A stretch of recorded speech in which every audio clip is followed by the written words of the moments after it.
being a wife, but let me tell you something. Being a wife is making sure you have the soap powder. Being the wife is making sure you might throw those clothes in the washing machine. Being a wife is not coming to pick up your drawers after you. That is Amen. Who said you had to pick up the drawers? Y'all want to go. This is my point here with that. Yeah. We always act like that's such a big thing. Like, I know, especially for the women. Wait a minute. Especially for the women that got kids. Y'all should be cleaning the house anyway. Y'all should be cooking anyway. So you cook.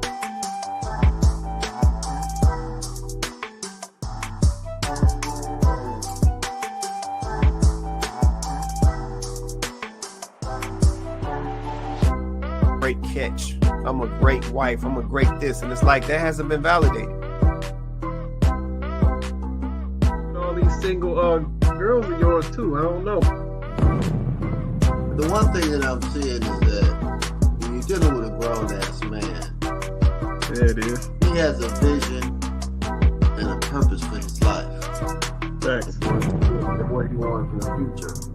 And what I see is that a lot of these modern women don't want to fall into and play their part in that purpose and in that vision because they have their own purpose and their own vision.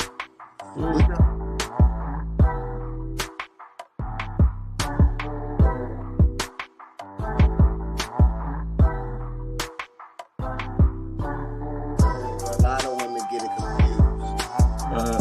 Not sure responsibility to motivate a man. Right. A man should have his own motivation, his own direction. Your job is to inspire.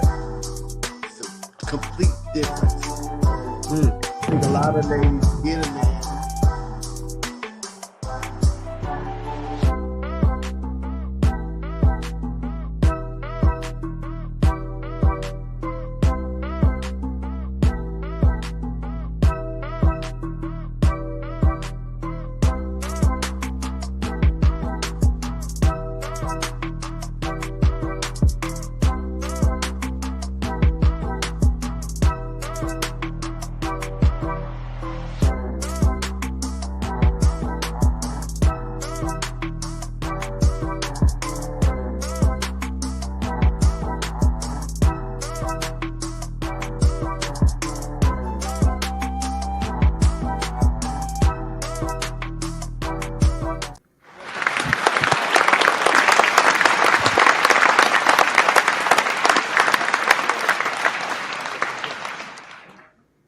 What's good, everybody? Welcome back to Candid Convos. I'm your host, Quay Price. We got Chloe on deck. Say what's up to the people, Chloe. Hey, everybody. Happy Wednesday. Happy Wednesday. Happy Wednesday. Yeah, shout out to all of y'all for joining us tonight. Do me a favor, if you haven't, hit that like button for us. Hit that like button. Likes are free. Hit that like button for us if you haven't already. And shout out to everybody. I don't know where everybody is, you know what I'm saying? Drop a comment, let us know where you represent from. But yeah, I know we got a lot of storm activity, you know, running across the country, tearing up states, doing all type of, you know, causing all type of chaos. So yeah, you know, shout out to everybody who's doing well. You know, they didn't have to deal with none of that nonsense. Shout out to you. Shout out to you. And I said, for the folks who are dealing with it, you know what I'm saying? We're praying that everything works out, everything goes smooth. And be careful out there. But yeah, once again, we appreciate you guys joining us tonight. Let me see what we got checking in early. Let's see. J.U. Griffin in the building. He said, much love, respect, and blessings to everyone. What's going on, J.U.? Appreciate you, brother. Appreciate you, man, holding us down. See Donovan in the building. He said, hello, happy flood day, y'all. Right. Man, that's about what it feels like, too, man. Water everywhere. Water everywhere, man. Shout out to you, man. So right. Better yet, let me know if they're keeping you busy, man. I know this might be your space a little bit. Let me know if they're keeping you busy, man. Let's see. Shout out to Kenyatta as well. She said, happy Wednesday. What's going on, Kenyatta? We appreciate you joining us tonight. Hopefully you staying dry over there. I said, we getting it up here. All right, let me do this real quick while I'm thinking about it. Y'all got me all off and other. All right. You got a link to join us on the panel. You can drop this in your Google Chrome, your Microsoft Edge. If you got Apple device, drop it in your Apple device. Join us on the panel. You have to use Safari if you're through an Apple device. Yeah. So you do have the ability to cut your camera off if you choose. We always encourage you to keep it on. In addition to here in the feed here, we also have it in all the chat feeds. So you can catch it at the Kandid Konvos page on YouTube or Facebook, or you can shoot us a message directly. We'll get it to you that way as well. So I'll lead us up for a little bit as we get into the conversation. We got JR checking in. What's going on with you, brother? Hello, everybody. Everybody good, yeah? Hey, doing good. How you doing, man? I'm all good, man. You know, same here, bad weather. So we're just trying to figure it out as we go along. Are y'all getting it all the way over there, man? Yeah, it's not really the greatest, yeah. Huh. Okay. I never would have thought, man. I know we getting it up here in the States, but if y'all getting it way across the pond, man, that's a whole nother. Yeah, it's bad. It's bad. Okay. Well, appreciate that information, man. I didn't know that, man. All right, yeah, we about to get started, man. Hold tight, man. No worries. Let's see who else checking in. Let's see. We got Vince on deck. Say, hey, y'all might jump on later. No doubt, Vince. Appreciate you hopping on tonight, brother. I know you're probably trying to stay dry over there too, man. Let's see, Donovan. Let's see. I put my phone on silent. Man.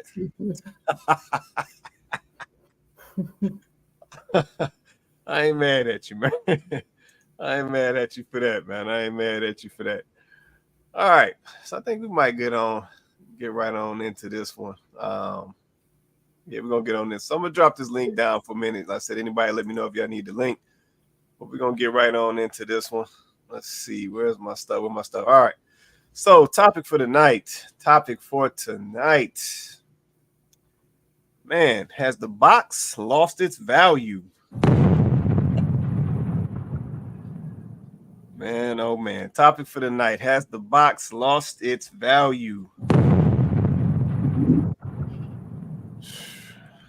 I see this about to be one of them nights. Yeah, this is the video of all videos right here. I need to see what this is going to be about. Okay.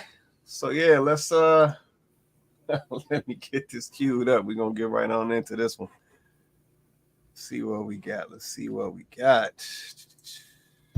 We're not shooting our shots anymore with women.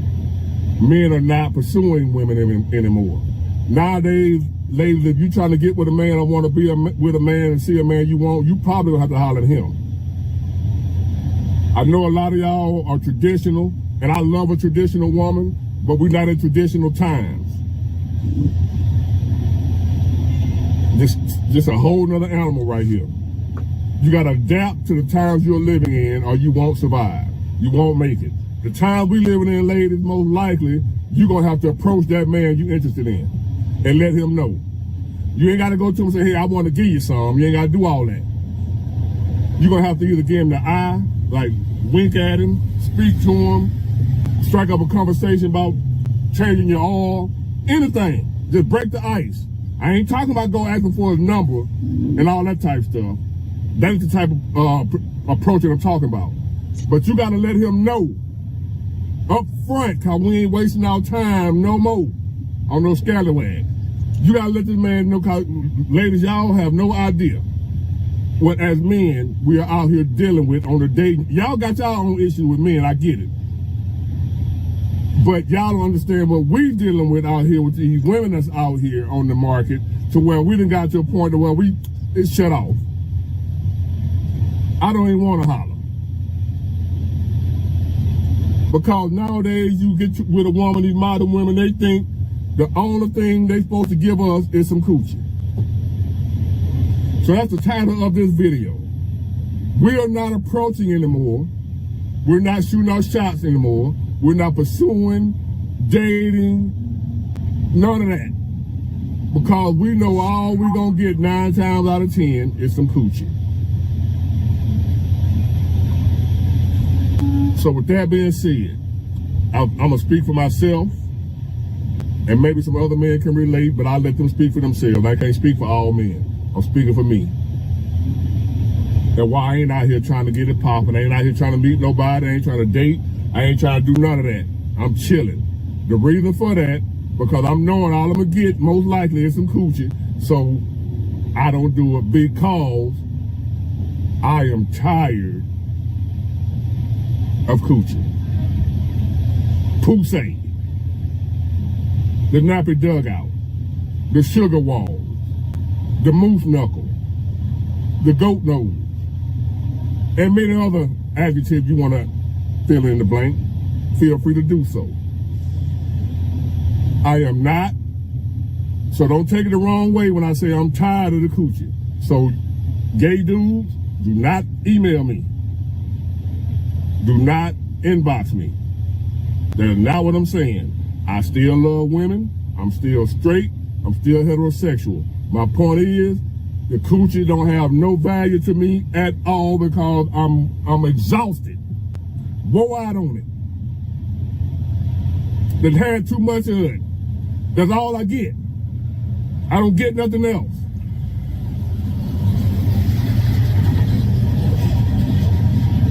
So therefore, the title of this video, I am tired of coochie.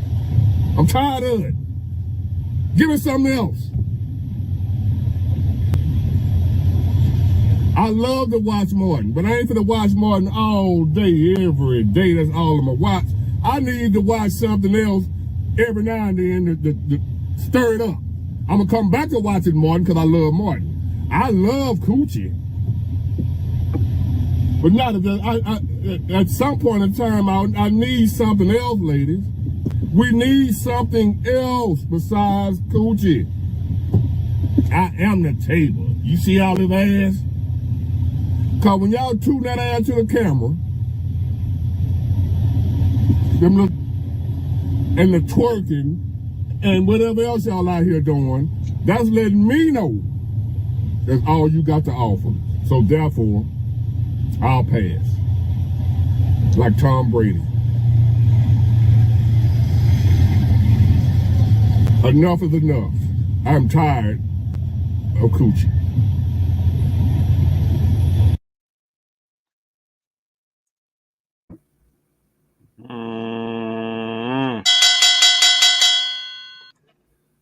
Okay. Moment. Oh. Just wait a minute. We got to put some respect on that. Moment of silence for the box.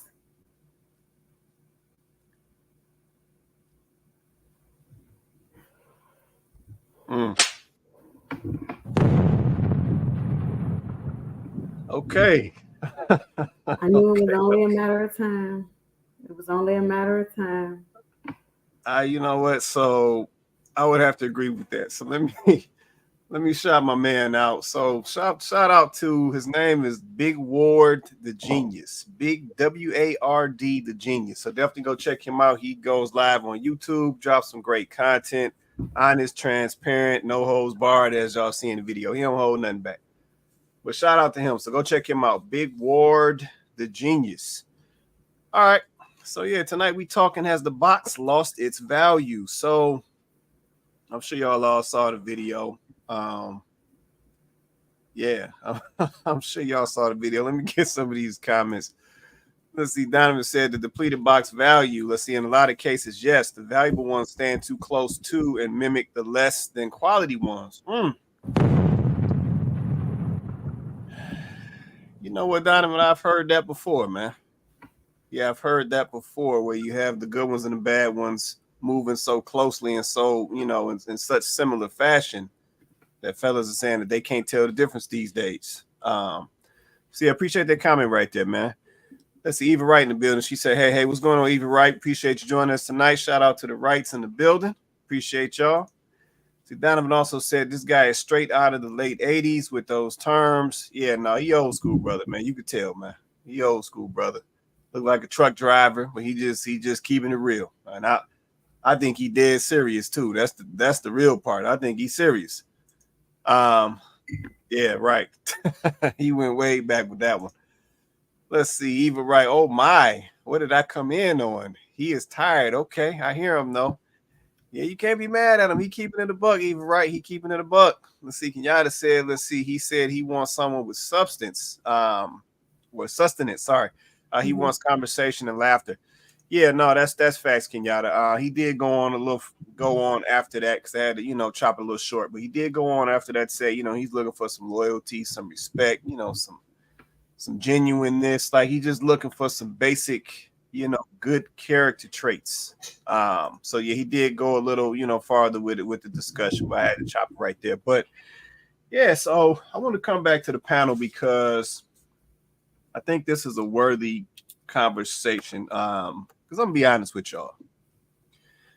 This is something that I said was gonna happen a long time ago. Yep, I felt this video coming when this video hit my desk. I'm like, yeah, we got to have this conversation because I knew that this time was going to come. And yeah, I think we just got a chance to see it in this video. But let me come to the panel, as we get into this conversation. So Chloe, Joe, Mr. Research, JR, what y'all see in the video? Yeah, was my man spot on? Is he tripping? Do he sound suspect? Let me see how y'all see it. So anybody can come off mic, say what you say. Chloe, I see you up. I know if you want to go first. Mine is real quick because I really want to hear what the fellas got to say about this. But I mean, it's crazy that, what a time to be alive. What a time to be alive when the value of everything is increasing except box. Like, that's insane. It's diabolical. So at the time where women are valuing themselves the highest, men are looking at them and they are, attributing a much lower value than women are giving them themselves. I think one of the points that stood out to me, quite a few actually stood out to me, but one that I'm going to comment on is when he said that, mocking them about what do you bring to the table? Do you see all this behind? Like, literally, that's what's happening. I think for so long, this is what women have had to stand on. Well, I have a poo, so isn't that enough? Well, I got, and I think that, finally, I've been waiting for this day. Men are saying, no, that's not enough. Right. It never really was. But I think that, what also came with the poo prior to this more modern, heavy on the feminist mindset that we have now is, you get a little appreciation along with that poo. You get a little respect along with that poo. But now you can't even get that. So they like, heavy on the respect, hold the poo. And I ain't mad at it. Yeah. No, that's real. That's real. Definitely can't be mad at that. Let's see, Joe, Mr. Research, JR. Y'all want to say anything at all? Y'all good. I saw you come off, Mr. Research, if you want to, man. You can go. Okay. Go ahead, Mr. Research. On you, man. I'm going to start with a little joke. Finally, C-Lay has come back to Konvos. So here's the thing, man. The black man, and I'm going to beat the black man up. He has been seen as a child and the servant of women for a very long time. I've been studying a lot of African history. Prior to the Arabs coming over and killing the Egyptians and the Berbers in 610 BC, black men used to have gods that told them, like Ga and Happy. These gods told them, put your son first. The Arabs came in and gave them a new religion and say, no, put women first. Even though that's not what Arabs do themselves. They don't do that. So a lot of these black folks who were captured and brought over during the occupation of Arabs after 610 BC war, they operate on the women come first mentality. I challenge you, because I love to give y'all evidence. Look at most of the slavery photos. Don't you see the women sitting on the porch like they in a throne and the men in suits and top hats lying in the mud? Think about that imagery. Think about that imagery. Think about the effect it has on the great, great, great, great, great grandson. Your great, great, great, great grandfather. So respectfully, the unfortunate thing is this is the first time a black man thinks like Hugh Hefner. What is Passport Bros? White men been passporting since the Asian days, right? Japanese used to kidnap blonde USA women back in the 80s. It's a real documented fact. They all been passporting. Black man is the last one to do it. Now all of a sudden it's a problem. Stella was getting her groove back. The boy was 17 in the book, and in the movie he was 20. She was 42. Nobody said nothing. We just dealt with it, Well, Chloe. Oh, these are facts. I don't do opinions. I don't that's do opinions. Opinions in the dictionary say feelings. I refuse to do opinions. I got to drop you some theories. My thoughts plus facts. So I'm gonna land by saying this here because I want to share the microphone. Black men have been shaming other black men for going to the brothel. Black men have been pipe policing and pocket watching other black men on what he do in the privacy of his home. Black men can't go pay for no box without another black man getting upset. Y'all can tell you ain't getting none. It's always black men, but for the first time in history, black men are finally putting the microphone down. And they said, brother, you go do what you want to with your pipe. I understand. Brother over there, you act like Hugh Hefner if you want to. I understand. Young boy, 28, 26 years old, I see you coming out the Chinese happy ending spot. It's okay. Oh, whoa, it's 12 of y'all. Jesus Christ. I didn't know that many of y'all was in there, but it's okay. I understand. The guys are finally stopped shaming other dudes for what they do. And this is you just joining the male community. This is what other males do. You don't see white men shaming other white men for doing what they do. You don't see Asian men shaming other Asian men. So the black man has finally joined the brothers of, hey, look, the box really ain't that important. I can go pay $40 for that. It ain't that important. But prior to this, the brothers made it very important. Do we make them come? Oh yeah, we make them come. Oh, I'm sorry. I'm not supposed to put facts on this thing. I apologize. I passed the mic. All right, I appreciate it, man. Let me come up to Joe. Joe, you want to say something, man? Yeah, research. He made some very interesting points. I think, from my observation, I think the straw that broke the camel's back as to why black men stopped pole policing and started encouraging men to explore their options elsewhere is after Kevin Samuels. Because before that, they held hope that it was still possible to make things work in the so-called black community. But after he passed, it wasn't so much him passing; it was the response. It was the cheerleading of his passing, the jabs at his death. That's what upset men so much so to the point that a lot of the influencers that were on Kevin Samuel's side, who were in support of staying within the community, keeping it in house, they flipped, and then that's how it kind of spread. So it was just like a backlash from my opinion, from what happened with him because it was there was a lot of men that looked up to him, and the way black women responded to that, it was traumatizing for a lot of those men who held him to a certain esteem. And they said, well, if they're going to do that to him, and he's this very, very rich man, very accomplished, successful, common sense, and they do that to him, how much worse would they do it to me? So they leave, or if they can't leave, they can't afford to do so, they check out. Um, and I think there's a misconception that women tend to think that a lot of guys are going overseas for just sex, and it's like, nah, you don't travel that far away just for sex, for box. You don't do it. You do it for a lot of other different reasons that they're not getting at home because sex is easy to get here. I mean, like that guy said in the video, it's an abundance. It's really easy. Women are throwing it out there.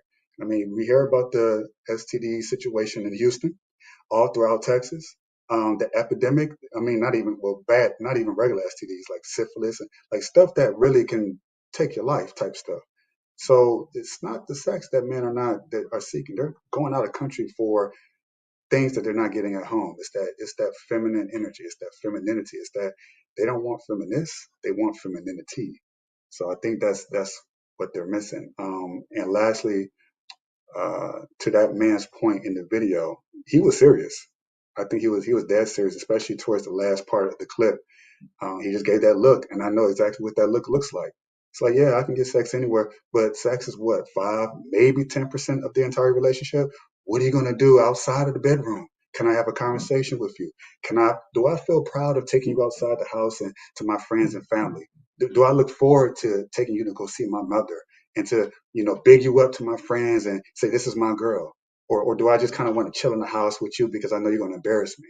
Or because I know you're going to try to show me up or do things to try to make me look like a fool or one up me in some way, shape, or form. But that sex is good though. So they'll put up with it long enough just for the box. But even at some point, that gets old, that gets tiring. So what do? They go and find new box. But then it's the same thing of what happened with the old box. So they're jumping from woman to woman to woman, looking for that essence in a woman that is more than just sex. They're looking for it, not in the right way, but they're assuming that, well, maybe if I just go have sex with this woman, no, okay, well, I guess I just keep her in a rotation. I go get with, no, I guess I just throw her in a rotation too. There's never a woman that you can just stick with, that you can, and if they find it, they tend to typically marry those type of women. But it's like, for a lot of those men who are complaining about it, it's like a needle in a haystack for them. So what they're looking for is so many different qualities outside of just what women are so hyper focused on in order to attract sexual attention. The Botox, the BBLs, the implants, that okay, and we don't like it. But y'all keep doing it. The injections. It's like you're doing all this work, spending all this money to enhance your sexual appeal. What about your inner appeal? Those things that make you a woman, that makes us want to marry you, to settle down with you, to have kids with you, start a family with you. What about those qualities? What are you going to do? What is the BBL version of that? The implant version of that? But that's not what they focus on. It's all physical. It's like going to a Ferrari dealership. You go, you see this brand new red Ferrari. Oh, it's nice. You say, I want that Ferrari. It's brand new, it's shiny. You get into the vehicle, it's like, where's the leather interior at? All right, well, I guess this will do. Let me go ahead and start the engine. It starts puttering up. This sounds like a lemon. But it drives, it's decent. It get me from A to B. That's what it's like. Unfortunately, when you're dealing with a lot of women that he's speaking about. So that's the epidemic in America. Yeah. No, I feel that, man. Let me check with JR. JR, you want to say anything at all? You good right now, man? Yeah, no, I'm good right now. Thank you. Okay. No doubt. Yeah, so the reason I preface this by saying that I knew that this was gonna come years ago. The gentleman, he said a couple things in the video that I think we need to take note of, right? The first thing that he said was, going forward, these ladies are gonna need to holler at these men or give these men some sign that they're interested.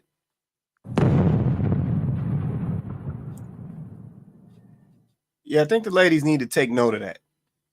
Yeah, but I think that is a byproduct of mislabeling a lot of these guys, calling them thirsty, calling them creeps, gym creeps, and all this other nonsense that we've come up with to try to label these guys. But now guys are taking the position of, you know what, I'm not about to even put this effort in until you show me some type of go ahead before I make any type of moves. So that's the first point that I think is important, because that's a major change.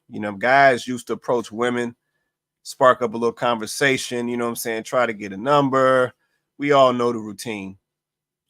But now guys are pulling back from that because, they're seeing some of the repercussions of doing some of those or taking that traditional direction that men used to take. So that's the first thing. The second thing that he said that I think is important that we need to notice, he said that we are tired of wasting our time.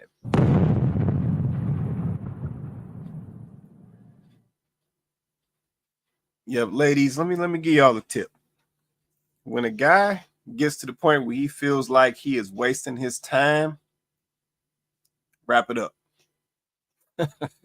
It's a wrap at that point. Yeah, because guys usually got a little more in them. They're going, you might shoot him down, hit him with the rejection, but he going to come back, take another shot at it, especially if it's something that he won't. But when the guy gets to the point when he starts talking about he's tired of wasting his time, that's problematic. Yep, and I think when you hear stuff like that coming from a man, I said, just looking at the brother in the video, I can tell he's a truck driver. So average working man out here, hard working man. This is the type of man that a lot of ladies said that they wanted. Yeah, they want a hard working man. You know what I'm saying? A little dirt in the fingernails when he come home from work. He hop in the shower, get himself cleaned up, do his thing. This was the type of man that ladies used to say that they wanted. So when this type of man is saying that he's tired of wasting his time, and based on today's mindset, knows that he's an average man, then I think we definitely got a problem. Yeah, so we got to think about some of this stuff, and we got to really pay attention to some of these things that these men are saying. He made another point. He said, I don't think a lot of these women today understand what us men are dealing with out in this dating market. Yeah, but I think he's right. I think a lot of the conversations today are based around what the ladies are dealing with. But I'm not sure how much attention we really or focus that we actually put around what these guys are dealing with. Because at the end of the day, we all understand that guys are kind of the key to relationships. They're the key to marriages. So if they're not proposing, if they're not buying rings, it ain't no marriages and no relationship. That's not happening. Yeah, so I think it's of the utmost importance that we really understand where these guys are at, what they feeling, what they dealing with, and what type of position that is putting them in, because this is going to affect what our long-term outcome is, from a relationship perspective. And the last thing I'll say, and listen, I think this is the biggest point of them all that the that the fella said in the video, is he said, point blank, he is tired of the coochie. Now, I think we really got to let that set in. Yeah, this has been the young lady. This has been her power for all these years. Yeah, this is the thing that guys have essentially been striving for, to try to get to. So when we have a situation where we got a grown man, let's say this man has got to be probably, I'm going to say late 40s, 50s, somewhere in there. But we got a grown man, a grown working man saying that he has had enough of the coochie. He tired of the coochie. He already knows when he gets around, and specifically, he said if he gets around these modern women, he already knows what to expect. It's going to be the same coochie that always come out of these modern women. He already know what to expect. Yep, the fact that that is coming from this type of man, that's alarming. Because essentially what he is saying is things have gotten so bad out here that he's ready to slide to the side what used to be a lot of ladies' bargaining chip.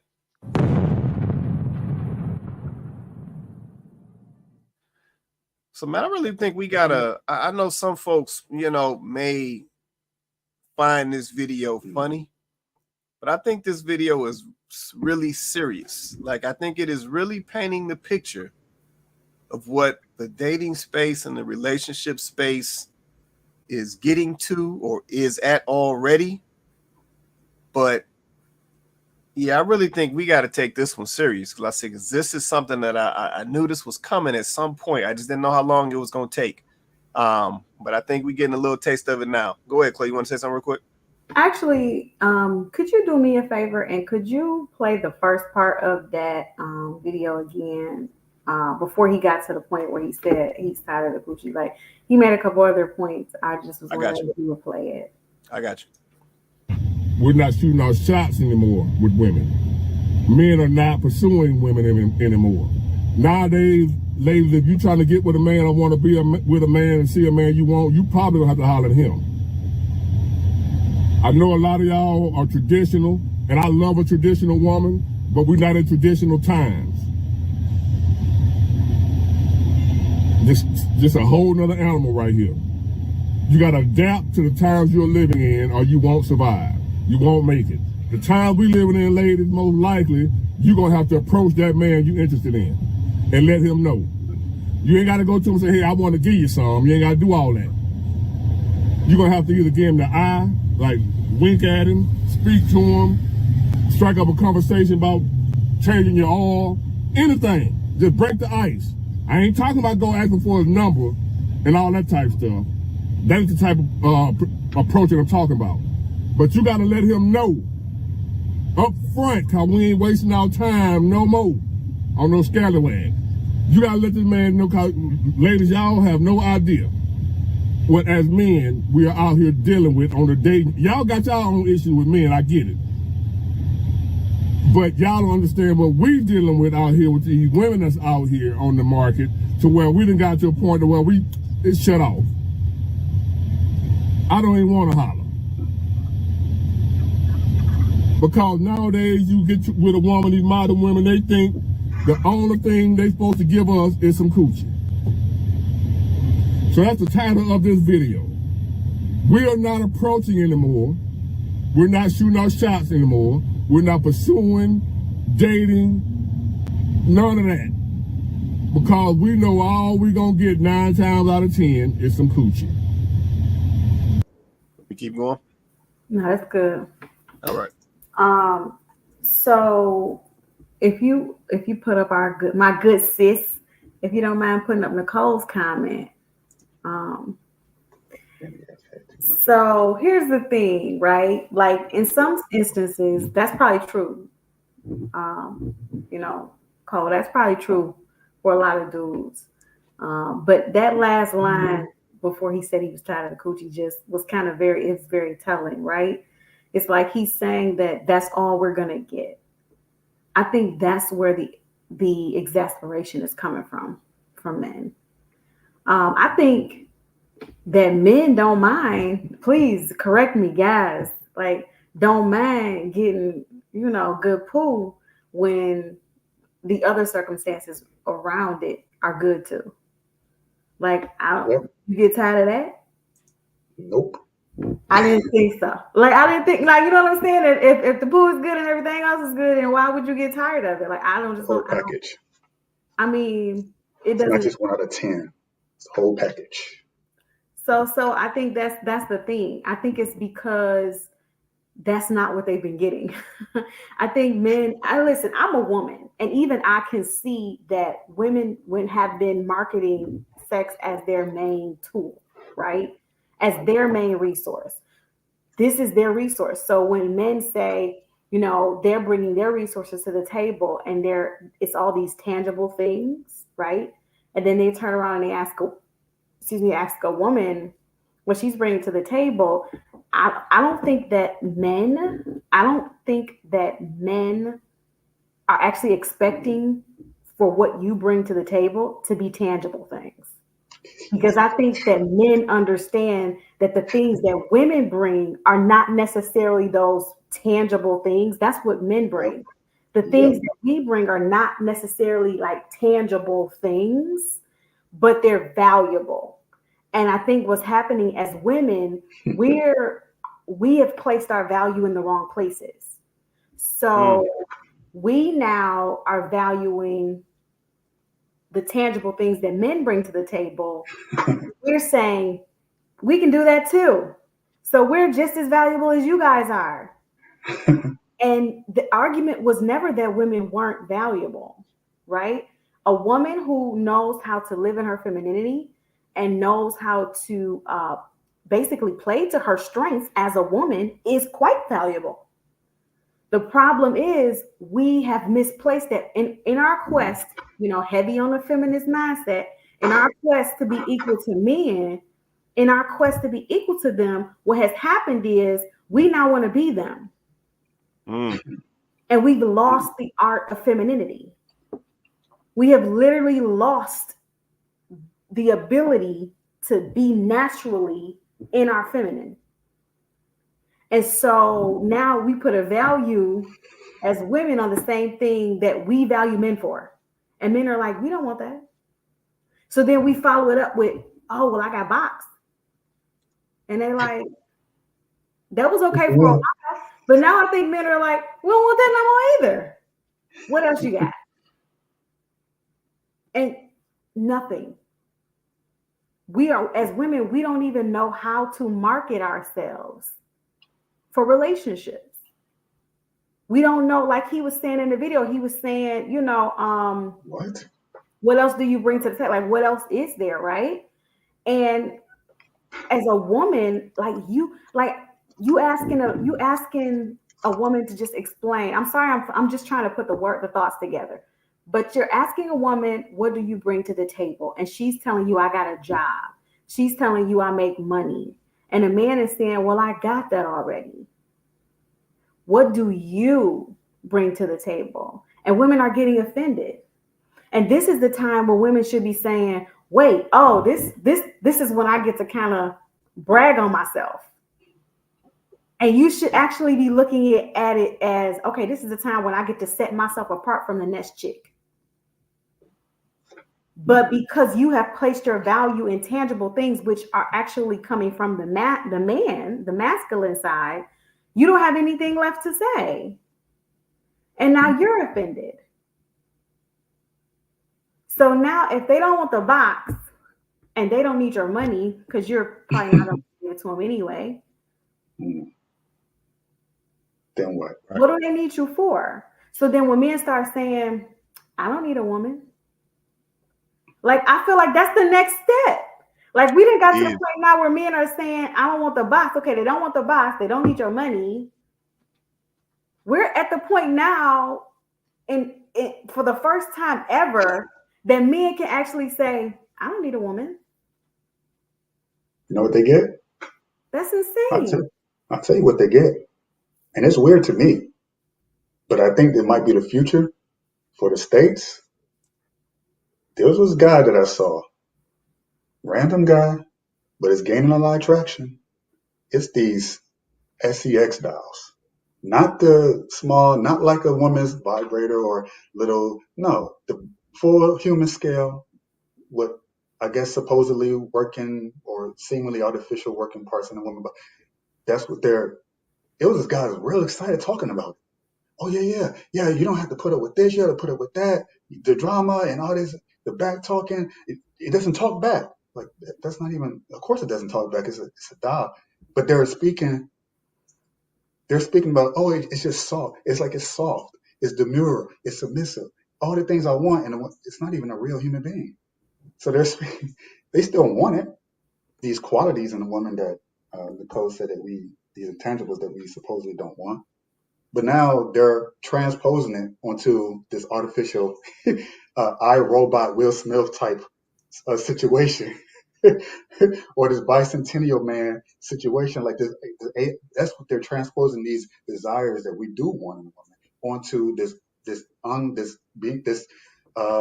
artificial intelligence robot thing that it's not even a beating heart, it's no soul in it. It's just, but we want those qualities so bad that we start fantasizing about it. And some men go to the extremes and say, well, I'll just imagine this doll having all of these qualities that these women are not giving me in my immediate environment. So that's what that's come down to. It's getting kind of bad. Secondly, go ahead, Joe. Oh, go ahead. No, I'm gonna say go ahead. I'm gonna ask a question after that. Go ahead. Okay. When you replayed the video, he spoke about the repercussions, not wasting time. This is something that I knew back in high school, but I'm glad that men are starting to fall back a lot on the over pursuing of these women, because they're supposed to do a lot of things he was talking about. At least that's what I've been experiencing. They are supposed to give you the eye, give you the look, pretend that they need help with something. Oh my, it's too tall. Can you reach this for me? Stuff like that. You just kind of, oh, I see. This was just a play. You could have got it for yourself. Little things like that. That's what a woman is. They're supposed to lay the trap, so to speak, right? And then you're supposed to, okay, I see it. And then you engage. This saves a man time from approaching 50 and 70. When you become an adult, you don't have time to do stuff like that no more. So you go out and you look for these cues that men are supposed to be taught how to see. But women have also been simultaneously taught how to pretend, how to withhold. So they can be attracted to a man, and you can find out months, years later. And he's like, well, why don't you, at least give me some sort of clue, some sort of hint? Oh, you're just supposed to come up and talk to me. Yeah, but if I did that with every single woman I saw, he's going to get shot down at least 8, 9, 10 out of 10. 8, 9 times out of 10, unless you have the gift of gab. So most men, it's a natural process. Most men don't have the time to develop the gift of gab. The majority of men, you have to simply give us a signal. Okay, she's interested. Then you know you're not wasting your time approaching this woman, because it can go on for minutes and you're doing that woman after woman after woman. It's a lot of time that's wasted. So when we say we don't have time to waste anymore, I don't know if it's so much about not dealing with women, but the scattershot approach. But the issue is that, okay, a lot of these men are falling back. These women aren't necessarily, they might not even know how to give those signals. They haven't done it in so long. They don't know what to do. They like the guy. They talk about him later on with the girlfriends, but they haven't said anything to him. They haven't given him any clues. So it's a lost connection. So you got one side waiting for the signal, the other side refusing to give the signals for whatever reason. And then you have the situation where nobody's getting together with nobody. So no one's happy. I don't see it working out long term, at least for women. A man, at least he can go out and kind of go out of country maybe a few times. I don't know if that's a long term solution for most men, but at least he has that option. But it's unfortunate that it can't be solved within the borders that we have here in the States.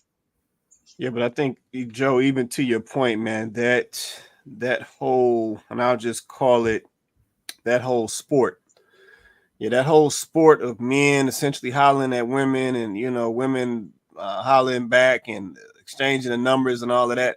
I don't even think that's valued and respected anymore. See, that was organic. Yep, that was the organic process to engage between men and women. Yeah, there used to be a game to it, essentially. There was a challenge to it. There was an excitement to it. But I don't even think that that's valued anymore, i.e. why the gentleman in the video is saying that we're not about to be wasting this time anymore. See, young ladies used to play along. They used to play along in that process. Yeah, they knew, once they got cute, some fellas was going to try to holler. I'm sure they was taking tally. Let me see how many fellas try to holler at me tonight while I'm at the bar. See, we don't even move like that anymore. Yeah, we don't value those scenarios anymore. Now, is this dude thirsty and this guy's a creep and it's this and that. So we don't even value that type of stuff anymore. I said I call it a sport. That sport is not valued anymore like it used to be. That whole organic interaction is not valued like it used to be. We rather take that interaction to Bumble and some app, some application where there's no organic chemistry, connection, anything between the two people, right? So we've really messed that up. But yeah, I want to say that first of all, I applaud the gentleman for the video. He's being honest, right? He's being honest, and I think he's getting it off his chest and saying what it is. But at the same time, I just think that, let me just call it what it is. It's been too much coochie flying around out here. Let me keep it real. It's all over the internet. It's all over the place. Yeah, you can't scroll a social media platform without somebody, what my man say, twerking, backing it up. What's the little pose he did when he looked back at it? Like, you can't scroll social media without seeing that. So that the channels are flooded with that. Yeah, but like I said, that was the leverage or the bargaining chip that a lot of young ladies used to use. But now, based on what's going on, a lot of these dudes burned out. Yep, they are burned out because that is all they see. Yep, that is all they see. But what I do think, I'll say this, what I do think will happen is for the young ladies who are serious, I think this will cause them, especially if this picks up steam, which I think it's already happening. He's just one of the first videos that I've seen talking about it. But it's going to cause the serious young ladies to step their game up. Yeah, because if guys are now saying that they can't be easily swayed by no box no more, that's not gonna cut it no more, then it's gonna cause you to step your game up. And then two, what I also think will happen is it will cause people to have to be better at articulating themselves. Yeah, because let me present this question. I know we got a lot of ladies in the comments. Let's say any of the ladies, do me a favor. If somebody came to you today and asked you, and I know y'all hate this question, but it is a real question. What do you bring to the table? What would your answer be? Yeah, I know we got a couple ladies down in the comments. Somebody do me a favor. What would your answer be? If somebody came to you today and asked you, what do you bring to the table, or what value do you bring to me as a man that's got my stuff together and can handle this business? What value do you bring to me? And How you would y'all can't answer mention that? your job. You can't mention you your can't. job or your education. It ain't got nothing to do with your job and your education. Mm. Yeah, what answer? How would you answer that question? Any lady in the comments, help your boy out, because I just want to see what y'all would say. You want to The say something, Chloe? Go reason, ahead. yeah, the reason why this is a good question is because I think a lot of women feel like Nicole, right? Like, not to pick on you, Nicole, because honestly, you're not alone. Like, I'm not picking on you at all. Like, how you feel about it is pretty common. Like, a lot of women feel like men don't care about those things. They don't care about the intangibles. They care more about the tangibles. But that's not actually true. Unfortunately, we have flipped that. Men actually care about the intangibles when it comes to women, because they understand that though that's typically where a woman's strength lies. Doesn't mean that women can't be smart and that women can't be, business savvy, and that women can't own businesses. It doesn't mean that you're incapable of doing those things. That's not even the conversation we're having. It's just that men appreciate those feminine qualities and those things that women bring, because they don't have them, right? Like, we have strengths and weaknesses, and they have strengths and weaknesses. And the wonderful thing is we were created different so that we can balance each other out in those areas. A man doesn't need you to bring the same thing that he's bringing to the table, especially when yours, let me just be honest, is a watered down version, because you're not masculine by nature. So whatever you're bringing, it's going to be sort of a carbon copy of what he's bringing, and it's going to be an imitation, right? Whereas, why does he need you to bring that? He needs you to be authentically you. He needs you to be authentically feminine, because that's what he's missing. Just like I need a man to be a man. I don't need him to be in his feminine bag, because I got that. What am I going to do with that? We got one cycle over here. We don't need another. So yeah, I think that as women, we have to understand that men this is not a crazy concept. Men saying, I want you to be feminine, like, it's not mind blowing. You were created to be feminine. Like, he wants you to be a woman because that's who you are. He's a heterosexual man. He wants a woman. He doesn't want a woman that's masculine. And I keep saying it over and over again, because I think that for me as a woman, I'm getting tired of it. Like, I don't want to argue with another woman that wants to be a man. Like, I don't want to have this, I don't want to get caught at pick me just because I like being a girl. I love being a girl. I love doing girly things. We were just having a conversation today. I don't know why. You know why y'all having so many problems with men? Because men are like, oh, you got it, bro. And I don't need a man. That's you're giving. Your attitude, the way you dress, the way you talk, the way you act, it's giving. I don't need a man. So they're like, oh, you got it, bro. Why they gotta open the door for you? You got it, bro. I gotta help you change your tire. You got it, bro. Like, you got it. Heavy on the bro. Right. So, just being honest, like, that's what you're giving. So that's why you walking around telling someone, well, that they not chivalrous, they not doing this, they're not doing it for you, because I don't have them kind of problems. So, ladies, like, for real, like, we got to start listening. We really got to start listening. When men start speaking and saying this stuff, they're not saying it just to say it. Like, I think we've taken on this mindset that men are picking on us. I think we've taken on this mindset that men are just being mean.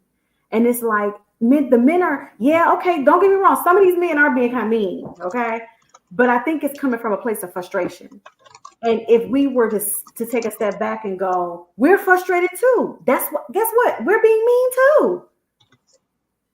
We're both frustrated and it's getting us nowhere. So like, I think we need to do more listening and less like fussing and complaining, because if we just really sit down and listen to what men are saying, they're not really asking for anything crazy.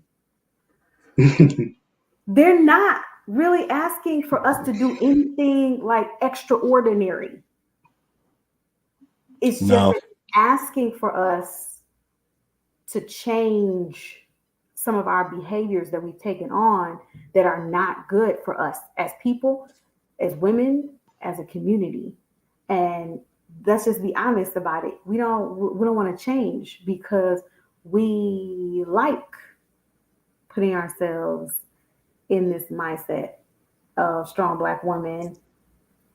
I can do it too. I don't need a man. We like it. And then they make movies for us to make us feel better about ourselves.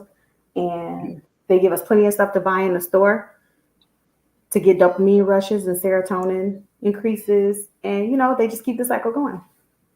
Right. No, that's real. That's real. Let me get some of these comments real quick.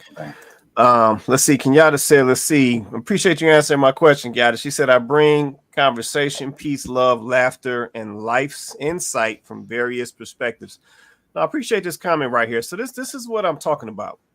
This is what I'm talking about. So when that question is presented to a young lady, what do you bring to the table, or what value do you bring to my life as the man?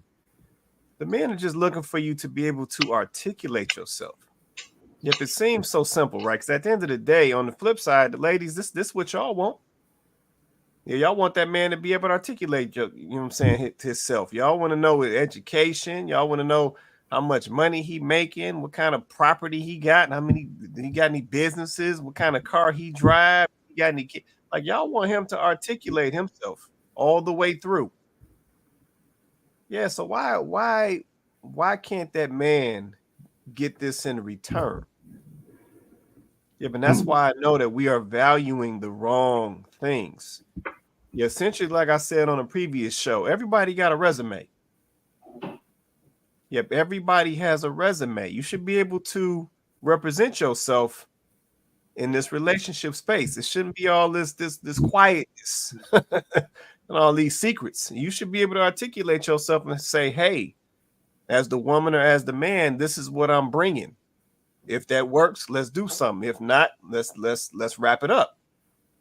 But you should at least be able to do that. You shouldn't be stuttering when somebody asks you what's your value add. You should know your value add. Yeah, that should be straightforward. See, Donovan said, not too many realize these tables turn in life. No doubt. Well, they realize it too late. If they realize it too late when time has ran out. But no, good comment. See, Donovan also said a masculine man with a masculine woman is gay. Man, here you go. Gay. You trying to get me in trouble. We got to be careful with the words. It's Wednesday. It's Wednesday. Trying to get me in trouble, man. You know they be flagging stuff out here. Let's see. Kenyatta said, thank you, Chloe. A lady stopped talking to me because I didn't agree with her on a video she sent me. Okay. LOL. Yeah, no, they get a little hot out here in these posts nowadays. Donovan said, men, we're simple creatures. You know what, Donovan? I'm agree with you on this. I do think that men are simple creatures, but at the same time, I also think that men know what they want in these situations. Yep, they know what they want, and it's not just no box. Yeah, they want other things or more things from a woman than just some box. Yeah, but I think that's what things have been reduced to. It's been reduced to just box. But dudes definitely need more than that. Yeah, they need those other things, that soft place. Yep, that support, that, you know what I'm saying, when he out here dealing with the nonsense and he come home and you just got that little nice thing that you do. Like, dudes need that stuff. Yeah, but for some reason, it's like we've tried to get away from that. Like, these dudes ain't human all of a sudden. That's a whole nother topic, acting like these dudes ain't human. I don't know where that started, but that's a whole nother issue I keep seeing out here as well.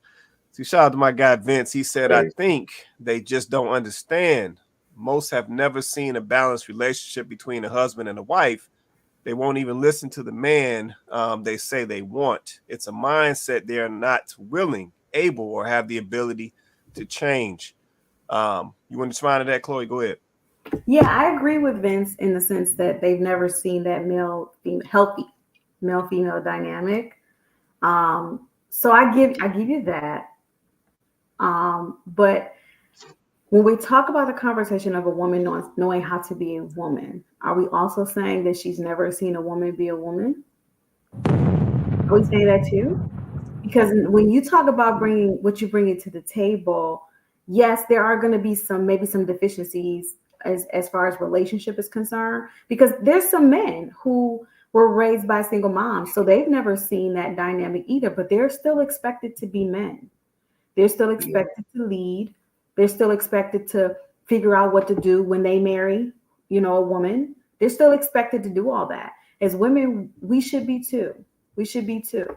If we expect for a man to get it together and figure it out, although he's never seen a male-female dynamic, healthy relationship, then we should have that, be able to have that same expectation for a woman to be able to, figure it out. I'm not saying that it's going to be without its challenges.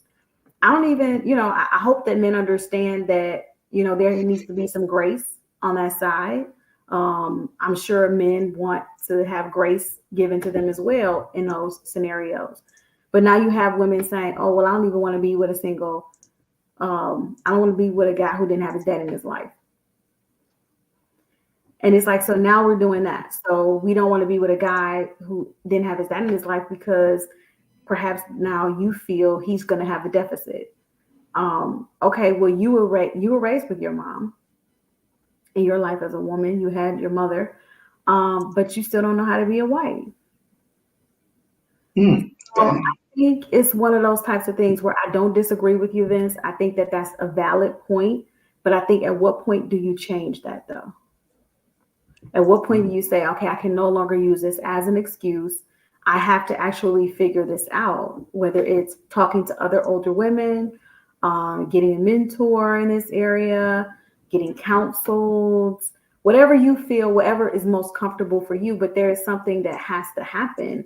And, but I agree with you, Vince. I think the problem is not that they don't know that it's needed. I think they don't care enough to make the change. Like you said, I just don't think they want to. I think we got to stop making excuses for men who look around at themselves and know they have deficits, but don't want to do anything about it. And we have to stop making excuses for women who are looking at themselves and can't answer a question about what they bring to the table. You should be able to.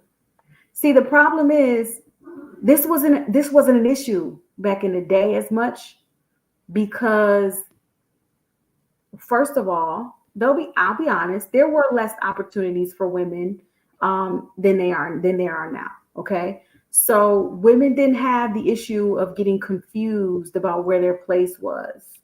They didn't have an issue getting confused about whether or not they needed to bring the same thing to the table that the men brought to the table because there just wasn't as many opportunities for women. That's true. But at the same time, I think we still had that women valued still being moms and being wives and being women. And there was still value that as women that we put in being those things that we no longer put into those things. And that's what we're getting offended by this question of what are we bringing to the table? And that's why men are asking it, because the box ain't doing it and your job don't matter. And like I said it earlier, I'll say it again.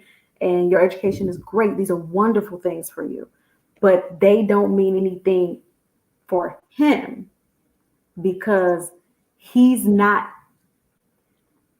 looking for that from you, right? If you were going to be the one that was going to be leading the family and you were going to be the breadwinner and it was going to be, and that's the position that you were going to hold, then that would matter. But if he knows he's going to be in that position, then those things don't matter to him. Right. Yeah, no, that's real right there. Let me check in with JR. JR got quiet on me, man. You want to say anything? You good down there, man? No, I'm listening, man. I'm listening. I'm all good. I'm all good. Okay, good. No, cause like I said, I said we going tonight, man. I said, cause I don't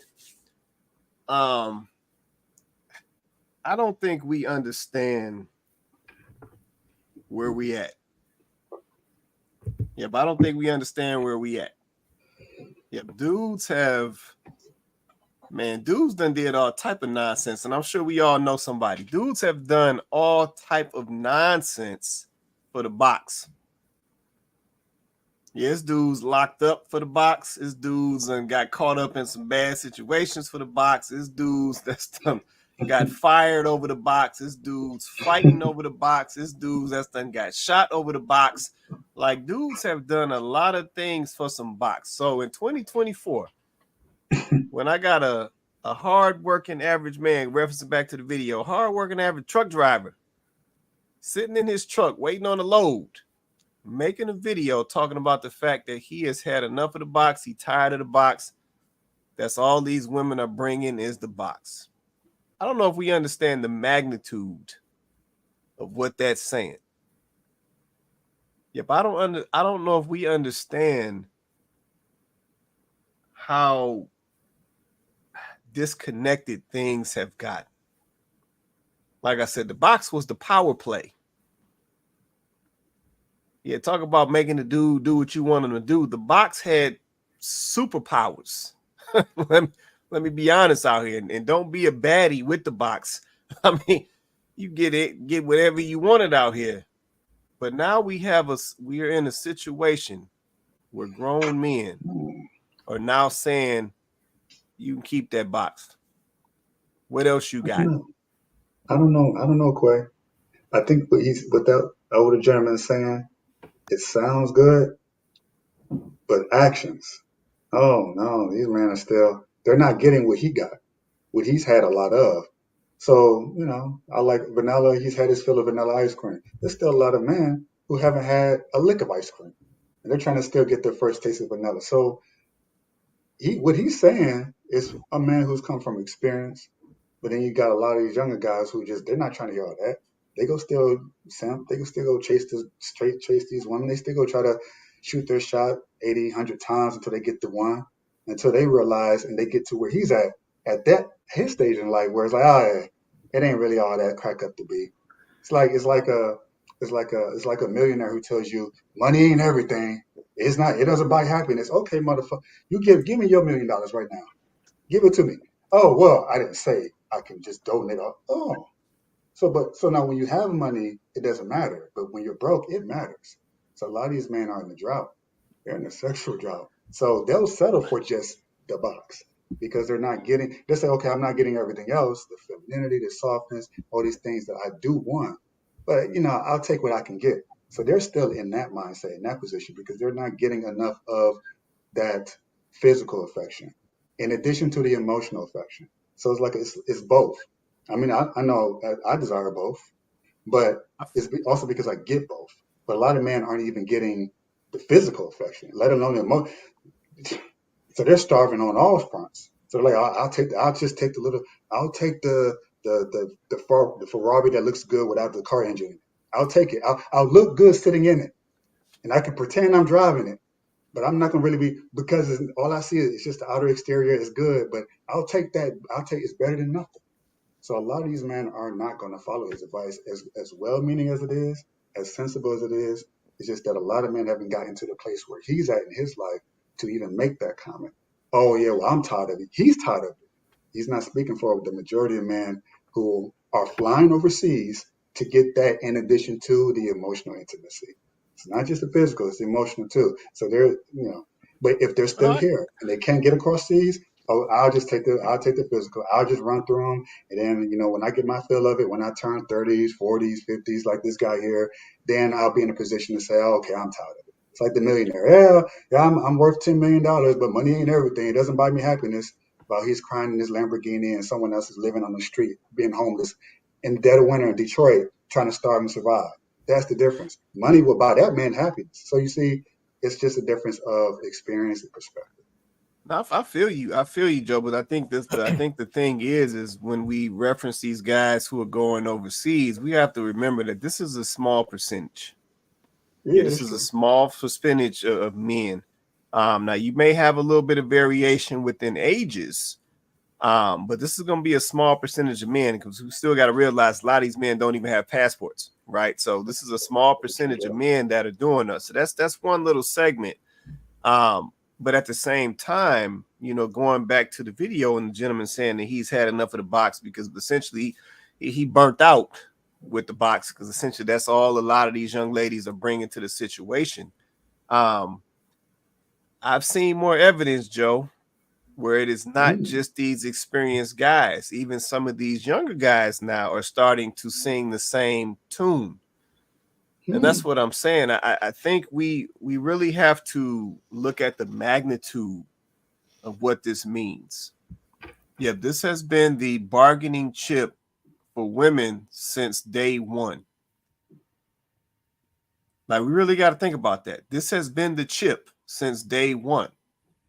Now, if we're in 2024 and we have, experienced guys saying things like this, we have some of the younger guys saying things like this, because don't get me wrong, the younger guys are dealing with some of the same stuff that the experienced guys are dealing with, because we're dealing with a different mindset of people today. It's not just age specific. Yeah, we got 50-year-old folks talking crazy, just like 20-year-old folks talking crazy.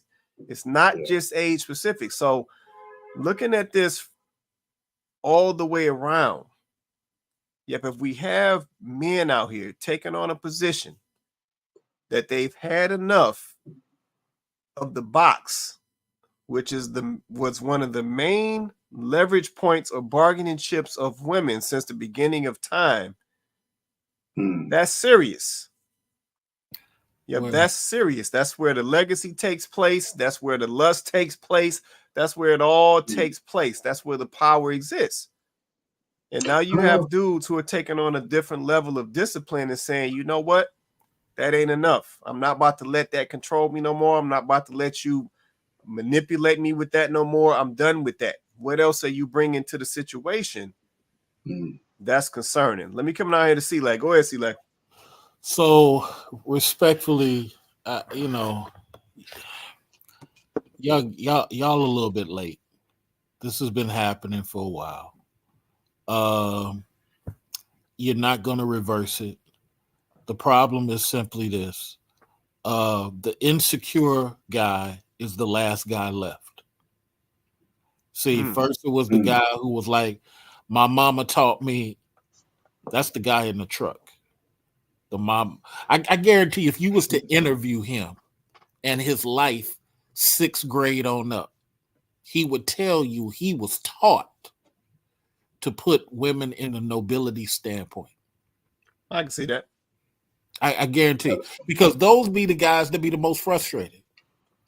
I've been smooth since 16 years old. I haven't been perfect, but I've been smooth since 16. I never stressed. I never stressed because it's not that important. It's just not. I gotta protect her from herself. You know how hard that is? A human being who got an ego, who's pretty, educated, independent. Wait. I gotta stop you from hurting yourself. That's difficult. Who gonna check me, boo? I gotta do that. That's a lot of work. So I think what happens is when you get the brother who is a unity brother, I call him the unity brother, the unity community. He gonna get with another unity woman. He gonna get with another woman that's part of his demographic. So what's left now? What's left is the people who didn't have any of that going on. My parents been married 60 years before my father died in 2019. Everybody ain't rocking like that. Right. To marry me, I'm probably the most romantic black person walking. But guess what? That don't come cheap. That don't come just because you busty. That don't come just because you got it don't. That's for them other dudes who like that. Them other dudes get fascinated by that. I'm not all that, but guess what? I know how not to hit you. How I don't cheat on you. You got majority of these girls beat. But guess what? The other guy is like, I don't have women approaching me. You not. You're gonna wake up, you're gonna be 34 and 36, and you're gonna say, just like this trucker, you know what? I'm tired of all this. I'm tired of all. There's too many sexy reds in my community. I'm done. And you're gonna have to jump on a plane and go where the black female cowgirls are at with their horses. You're gonna have to jump on a plane and go to the backwoods of Indiana for the sister who grew up around white folks. You're gonna have to jump on the plane and go out there in a Maine, and go to the port and bump around to one of them sisters at the coffee shop who grew up around Italians, because the city girls is all that's left. Professional city girls, church-going city girls, city girls in the mosque with their hijab doing city girl 304 stuff. I'm not lying. He ain't lying. Y'all too late. The book should have been out, Chloe. You can't make this shit up. The book should have been out, Chloe. It's too late. So I want y'all to understand. I've been in these spaces since 2006. I remember when it was beautiful and pure. We used to talk about love on YouTube. Huh? Then this woman named Egypt Ann came in 2006 and just started talking about brothers. Then Pink Pill came, and then more of them came. And guess what? The brothers finally started speaking back and haven't shut up since. Egypt, what? But guess what? You should have never started them dudes. You should have let them dudes stay goofy and in love. You should have let them dudes stay where they was. Here comes Tommy Sotomayor. Here comes all these dudes. Now it's a nut job. And I'm gonna end by saying this. Wouldn't it be beautiful if our ladies could appreciate the black male librarian? The guy at the library. Wouldn't it be beautiful if our women could appreciate the dude with a good government job at the post office? But you know what? She don't. Y'all too late. She thinks that the guy with the suit and tie ain't no better than the dude that's doing chin-ups on the stoplight. She think the guy who owns manages McDonald's as a manager, making $110 a year. She think he on the same level as the drug dealer. So what are we to do? Even if I was to handcuff all the black men, it still ain't gonna change how the women perceive it. Look, black women. Here go these 80 black men. They all handcuffed. They ready to drop to their knee and do what they told. It still ain't gonna work. They gonna start looking for Tank Top Tony. It don't matter. It don't matter. I'm sorry for being long-winded. My sister stays in a mini mansion. Horses. You got horses, Chloe? Horses. White grapes. You think I'm exaggerating? White grapes growing off the side of the mini mansion. 6 or 8 acres. Pool and the hot tub. According to my sister, husband ain't never hit her, never cheat on her.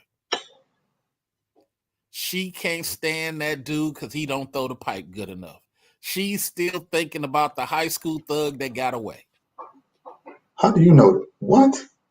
I want to ask how you know it, but that might be too much. Oh, no, I said it's my sister. It's my real blood sister. Oh, she's telling you. Ooh. Yeah. Come on. Yeah. Dang. My brother-in-law been in love with her since he was 17. They over what? Wow. 45 years now? She is still thinking about the thug who sold drugs that got away. The Wow. 10-inch pipe is still on her mind. She does not like my brother-in-law at all. Does he know this? Yeah, no. But he's a loyal black man raised by a family who taught loyalty. Yeah. Let's see. Let me. Okay, I'm sorry. Too much honesty. I apologize. Let me pass the mic.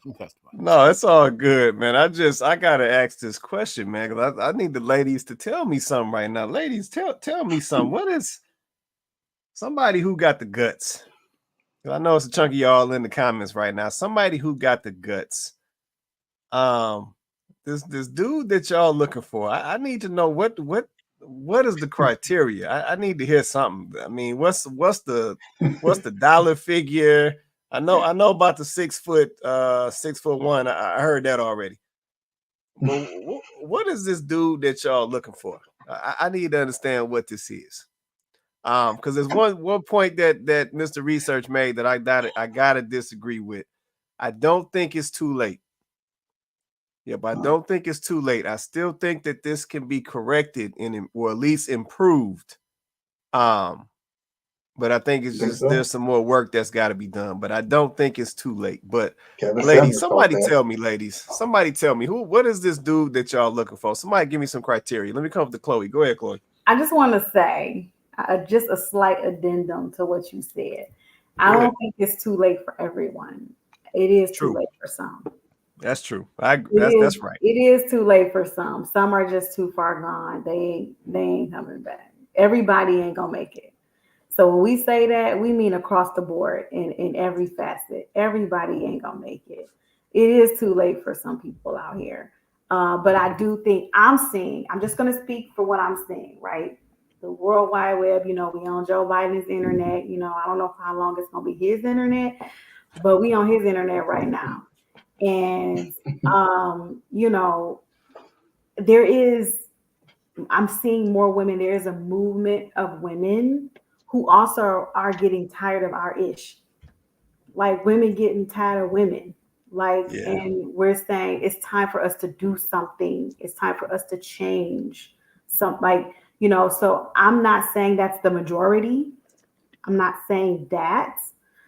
Because I don't have those numbers to say that, right? And I don't do that no more with y'all because y'all be like the living down numbers. So I don't do that with y'all no more. I don't play with y'all like that no more. But I would say that for me, it's in the amounts that I'm seeing is encouraging to see young women and some older women saying, they right. We out here, we fat as hell. Let's get in the gym. Let's work out. We you know what I'm saying? Like we got to get it together. All these weaves. Let's start combing our own hair. It's for real. Like I'm seeing it. No, I'm saying for real. Seriously. Like sounds good. We have to. And I'm not promising y'all that it's everybody. Obviously, it's not. But it's encouraging to see it, right? And I just think that if we continue to have these conversations, right? Are we going to change the entire world? Probably not. Okay, but people are being affected by what we're seeing and what we're saying, right? And like we've said from day one, we're not here for everybody. We're not here for everybody. We're here for people who actually are invested in seeing some progress and invested in seeing some change. And people who are like, I've been doing this, and this, and none of this has been working for me. So maybe there is something to this changing thing. For me, that's why I'm gonna keep talking to women, and I think as men, you guys need to keep talking to men. I mean, we have to have the conversations, and it's good to be on different sides of the conversations, because everybody's voice needs to be represented, if we really actually want to be able to make progress. So I agree. I think that we can affect some change. I just think that people have to just don't give up. Don't, be defeated. Because just like Donna said earlier, there is an agenda to keep us separated. There is an agenda to keep us at each other's throats. That's a reason why you're not seeing any positive messages on your platforms. There's a reason why you're always seeing women saying these ridiculous things, men saying these ridiculous things, because that's what they want to push, because it just furthers the divide between us. So, I mean, I just say, log off sometime. No, that's real. Hold that thought, JR. I'm coming to you next. Let me get some of these comments real fast. JR Griffin says some black women can't appreciate black men because the men are not the fantasy sold to them. Yeah, no, that's facts right there. Yeah, that's facts. It's definitely a fantasy sold, but I don't think it's all that realistic. Appreciate that comment. Let's see. Donovan said they not really looking. Okay, go ahead and call them out, Donovan. Go ahead and call them out. Shout out to Tiffany Weaver in the building. She said, I can because that was me. My parents' long marriage was a constant reminder for me to not settle. Choose wisely, delayed, but not denied. And I appreciate that comment right there, Tiffany Weaver. See, Donovan also said, let's see, they just gum flapping. Come on, Donovan. Let's see, Vince say, let's see, they looking for a professional thug. That's man, it. what is this professional thug stuff, man? Somebody break it down for me. That's it. Let's see. Vince also said Ghost from Power. That's it. Basically. No. All right, Vince, go and put it out there, man. Let's see. Kenyatta said, listen, I laughed last week when Mr. Research said tank top Tony. Yeah, no, that mess is funny. Let's see. There's a homeless brother on TikTok, and ladies are ready to move him in their home, and they don't know this man from a can of paint. Yeah, I think I heard about that guy on I've TikTok. heard about it too. Yeah. What does he look like? It's context. What does he look like? Is he like that guy, that prison bay guy? Because people, he was a prison man. Yeah, but these women are his physical. There's something about this homeless man. He's not just. There's something else there that they're looking at. Hey, that's not. you might have that professional thug going on, Joe. We gotta. I'm gonna have to go dig into that a little bit. It's the same as the dude from a federal prison who got booed up by the princess of Sweden. Same thing. Oh yeah, that's a whole nother topic. That's a whole nother topic right there. Let me keep going. Let's see. Donovan said, let's see. I see them proclaim relationship/marriage, but when they're approached by a potential, they buck, rebuke, fuss, and run. Yeah, it's a lot of bucking out here too. It's a lot of bucking out here. I don't like all that. See, Tiffany Weaver said that was me until 2 years ago. Okay, appreciate you being honest out here, Tiffany. Let's see. Kenyatta said, to answer your question, I have my man, Donovan Crawford. Oh, my bad. I ain't say it right. You say it one more time, Chloe. I ain't say it right. My man. Okay, that's how it's supposed to sound there. There it is. She clipped that. She clipped that using the sound clip. Well, that's why I wanted her to say it again. We're gonna grab that. Let's see. Donovan said, 7 billion women all want the same top 1% of, 1% of men. Let's see, they are not into polygamy. The math ain't mathing. Yeah, that's interesting. I think a lot of that's fed, Donovan. You're right. A lot of women are asking for the same guy. Listen, that's why I know that's fed, because that didn't used to be the case. Let's see. Kenyatta said, thanks. Let's see. Thank you, ladies, for your comments. Let's see. Vince said Tupac messed the game up. Let's see. He was charming, smart, articulate, but still a criminal. He even wrote poems. Yeah, no, that's facts. No, Tupac definitely has some coverage. Definitely has some coverage. Let's see. Kenyatta said, according to them, Joe, he's fine or whatever. LOL. Okay, there it is. All right, JR. It's on you, man. I saw you come off mute, man. You want to get something off your chest? Yeah, I was just gonna say, just going off Ms. Chloe's point, and obviously I know that we're talking about people coming back together and whatnot, and the whole agenda to try and keep us separate. And I know that Celie mentioned that it's too late, and Ms. Chloe said that it's not late or whatever it is. And I think it's just one of those ones where today a lot of guys obviously are going through things that, like I said, it's not the fault of the women, because today we was born into that situation. So because of what it is, it just means that one gender just has to lose, if you know what I mean. And I was having this conversation the other day with a lady, and I was just saying to her, like, because of feminism and what women have chose. It just, like I said, it makes life easier for a man. Yeah, sorry, that's me. I'm outside. Sorry. Yeah, I was saying that. Yeah, because of feminism, it's made life easier for a man in a sense of like like we're talking about as the box lost value. Yes, it has because it was readily available. So you made something that men had to work hard for a lot easier. So that's a bonus for the guys right there. Cool. On top of that, like I always say, obviously I'm in a relationship, yeah, and I love that 50-50. Hey, that's a win because you've made it easy for me to not to not um to not have to be a man. Does that make sense? So who's actually losing here? It's not me.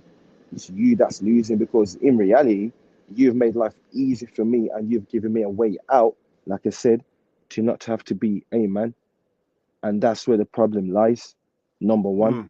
Number two, mindset. No, the woman's mindset.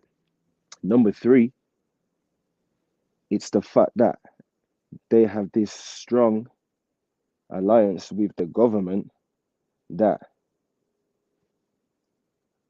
I just can't trust you.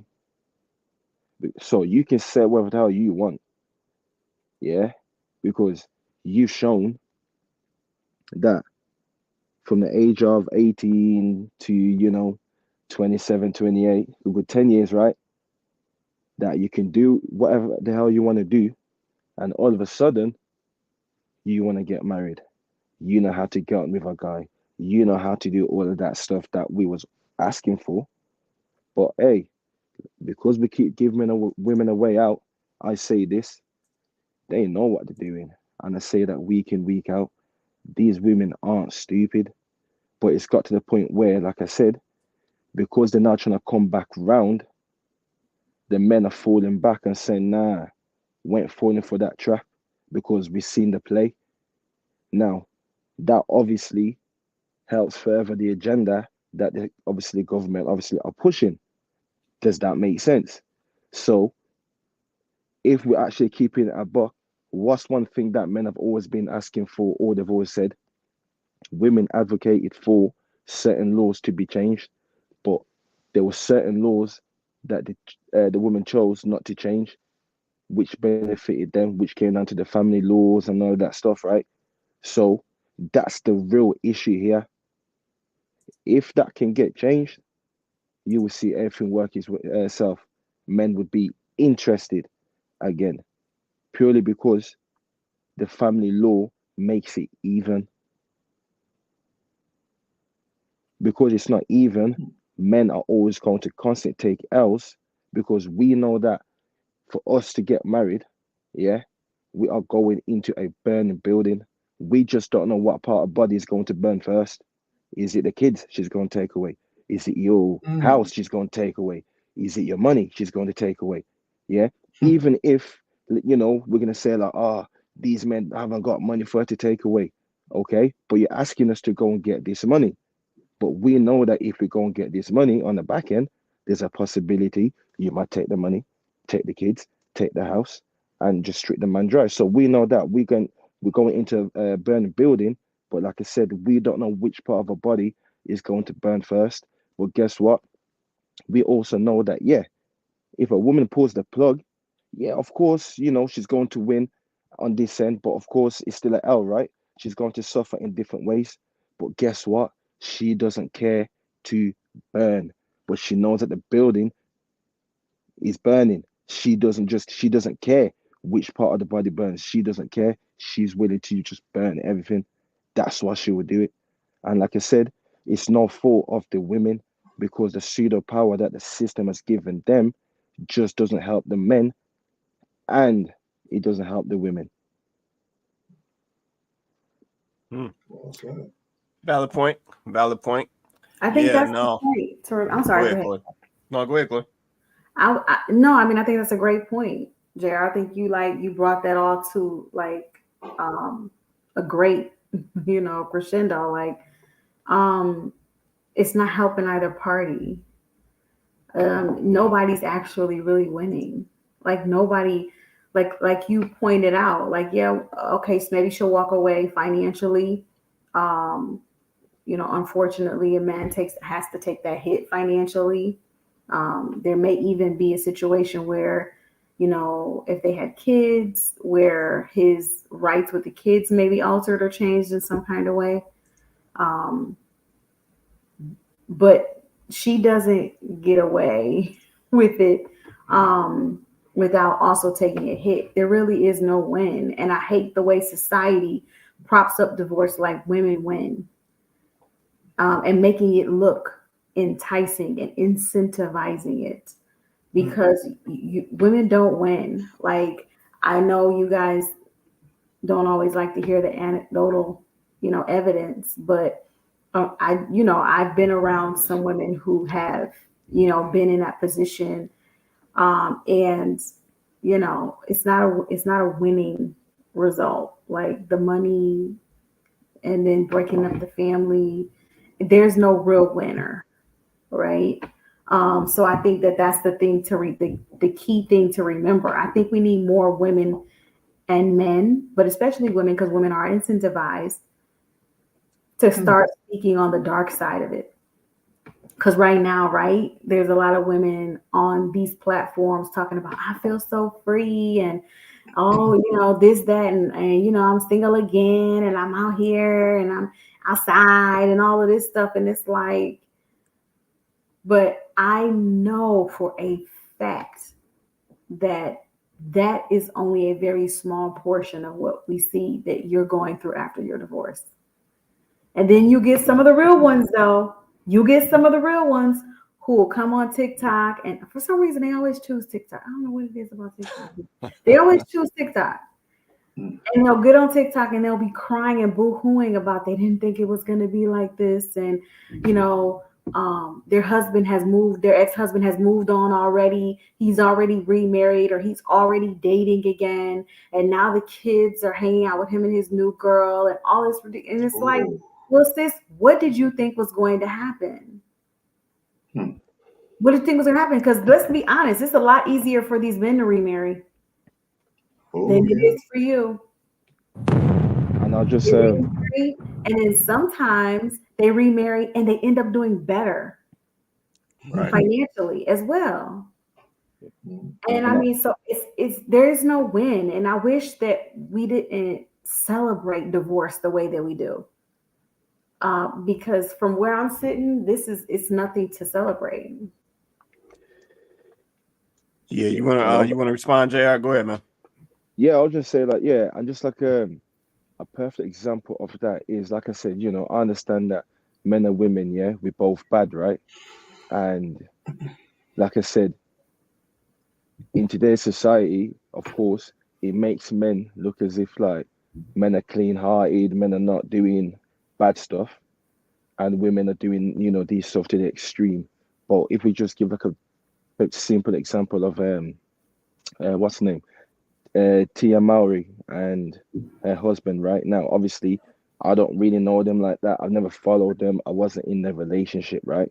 But from what's obviously, the way she came out, and then I think from his recent interview, or whether it came out, and the way he just spoke or whatnot, it was like, cool. Yeah, things can happen in a relationship, but it seems like, there wasn't really a serious reason for her to be like, you know what, I'm out, right? Now, I ain't saying that nothing happened or didn't happen in the relationship because I wasn't there. And that's just a simple example of, like I said, when younger men are looking at that situation, right? It's like, hold on, that seemed like a genuine relationship, and she just chose or felt something. And like I said, he's got to go and, sorry, now you're doing a situation where you got a co-parent. Now the schedules got to change, all of that kind of stuff. Two different households and all that stuff. And I know you said that a man can move on and probably do better wherever it is, right? But when most men go into something, most men want to stay in that something. They don't really want to, does that make sense? Have a family, break up, and then, you know what, I'll find something better. Most men want to stay and carry on what they started. And like I said, because of what it is, it's now falling on the men to take charge on this situation and be like, hey, you know what? No, we're not going to fall into the trap. Let's still trying to make this work. But once again, are the women willing to want to make it work under this current situation that we're in? But if they want to, they have to come correct. Yeah. No, I that's a valid point, JR. There has to be some mutual collaboration between that man and that woman. So no, that's a valid point, man. And then two, just to piggyback off the point that you made about men, I mean, you're absolutely right. So men move a certain way, right? So when we get to the point where we are, and listen, we've touched on this on some previous conversations, but when we get to the point where we are proposing, or when we get to the point where we are trying to marry you, we trying to do that and be done. Yeah, we're not trying to get into the marriage and then be pulling out, doing all that nonsense. That's just not how a lot of dudes move. Not every dude, but most dudes don't move that way. Yep, and that's why I made the point, piggybacking off JR's point, that's why I made the point earlier. Yep, I know to some people, the video may be funny, but we have to really take into consideration the magnitude of what the video is actually communicating. Yep, this is a grown man, a grown working man, a grown working stable man telling us, communicating that he has had enough of the coochie. A grown man. Yeah, so we really have to consider the magnitude of what that is saying and what that could turn into going forward. He's not the only one talking like that. It's older gentlemen talking that way, experienced gentlemen talking that way, dudes who just getting in the game talking that way, dudes in their 20s talking that way. It's not just him. Yeah, this is a larger issue than we think. And that has always been, I'm going to call it the dagger. That has always been the dagger, the bargaining chip. That has always been a woman's leverage, was the coochie. It's always been that way. So if we have men now saying, a spectrum of men now saying that that's not enough, that's not going to cut it, what else you bring into this situation? I really think we need to understand the magnitude of what that is saying and what that could turn into. Let me get some more of these comments. Let's see. Kenyatta said, I think some people go into marriages with negativity. No, for sure they do. Women don't want to change their last name. Man. Dad. Hold on. Let me catch that. Let me catch that right there. Let me tell you what that do right there. Let me tell you what that do. The pee-pee goes. Burr, burr, burr. That's what that do right there. That's what they do right there. When a woman says she don't want to change her last name right there, that's what they do right goes, there. burr, burr, burr. That's what they do. Man, oh man. She said then on the whole, people are not communicating effectively. No, so this comment right here is spot on. Appreciate this comment right here, Kenyatta. Appreciate this comment. Yeah, a lot of folks do go into marriages with negativity. They go into marriages with the wrong mindset, which it encompasses negativity. So no, this comment is spot on. Appreciate that comment right there. See, Nicole said, why does it take black men so long to commit? Ooh, here you go. Go ahead, Chloe. I see you can. I see you ready to say something. Go ahead and say something. Go ahead. Go ahead. I want to double back on Kenyatta's comment, but first let me just, because this is fair. This is a fair question. Fair question for Nicole to ask. Go ahead. So, okay, let's just take a look at where we are in society. I mean, JR just very, he articulated this eloquently. Very eloquently. Thank you. That was the word I was looking for. He so eloquently just articulated men's concerns around this. Men are concerned, and rightfully so. because we're living in a time where women feel like graduating from their marriage is okay, is a flex. Like I graduated, and that's a flex. So, can you blame a man for wanting to take additional time to get to know you and to prepare himself for the realities of what entering into a relationship like marriage, what that looks like, right? Right. Like it's for a man, it's for women, it's serious too, but I don't know though, because I sometimes wonder what women are thinking when they enter into it. Do they think the same way men think? Because men have to think, well, you know, what is this going to mean for my legacy? What happens if I do decide to start a legacy with this person and then they decide they want to graduate? And now what happens to my kids? What happens to my family? Like what happens to the time I've invested? Or, you know, now he's taking on the responsibility of being the leader of that family. That doesn't mean that the woman won't help and she won't be his helpmeet, but at the end of the day, if anything goes left, it's his responsibility to fix it. If anything happens financially, it's on him. If anything happens with the kids, ultimately she's going to be looking at him like, what are you going to do about this?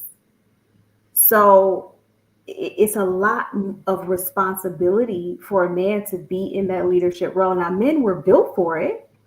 They were built for it in a way that we weren't. But if you want to ask a man to take on that type of level of leadership, then you got to understand that he has to prepare for that. And sometimes preparing for that doesn't take 5 seconds, right?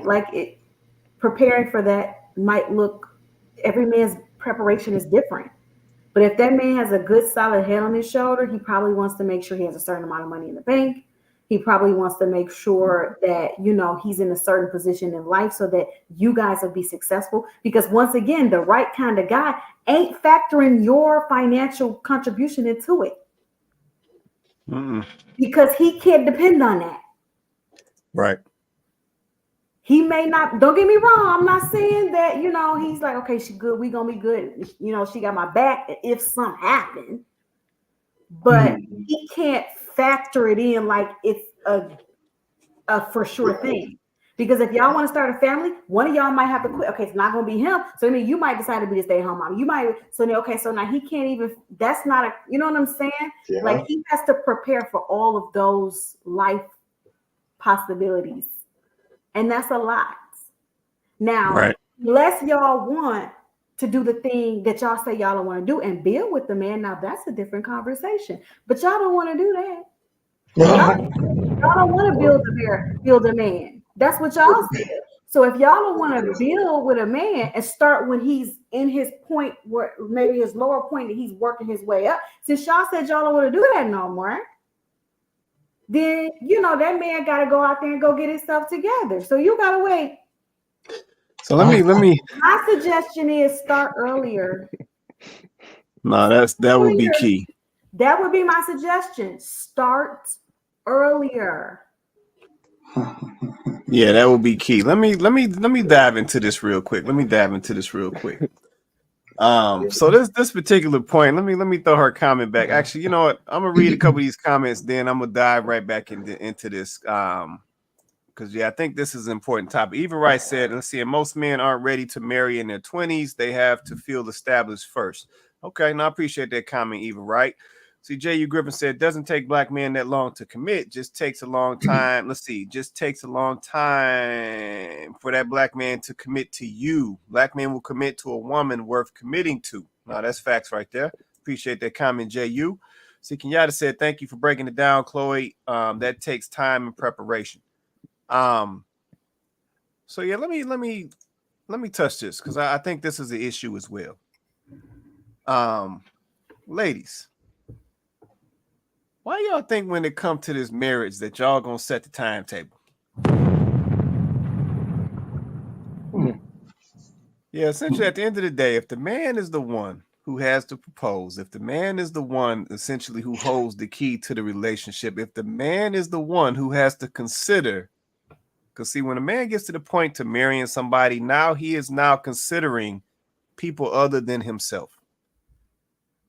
Yep. So he has to go through preparation because let me just put this out here right here. And I know this is probably unpopular opinion, but when it comes to marriage and proposing and commitment, the guy is typically the first one to go unselfish. Yeah, because at the end of the day, he's got to consider y'all. It's not just about him anymore. So at the end of the day, I think that was the point that Eva Ray made. She said he has to feel established first. That is true. Kenyatta also said it takes time and preparation. That is true as well. Yeah, this guy is going to be thinking about getting the money together, having some fallback money, because you know this wedding about to burn up a whole bunch of money and all that.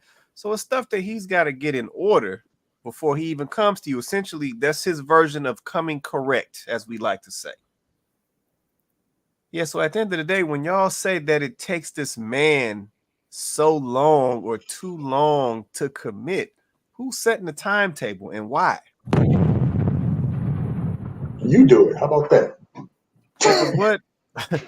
Because what I don't think that ladies want to happen is I don't think that y'all want a man to rush into a relationship or rush into a marriage with y'all and then that thing collapse.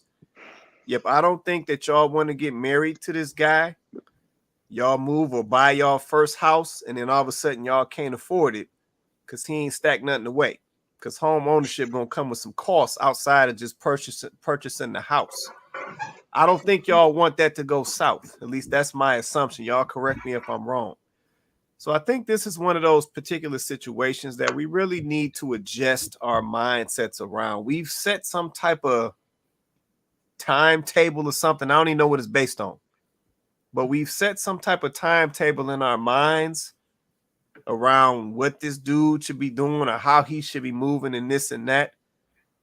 But what we also are not considering is that some of this time that this guy is leveraging is based in preparation. Yeah, but I don't think we ever consider that. We just want to consider it, or we want to look at it as this man being slow, or he dragging his feet, or he all this nonsense that we come up with. So that's one thing that I think, because I said this came up before, I think that's one thing that we need to adjust our mindset around. Time is not always a bad thing, especially when it comes to being prepared.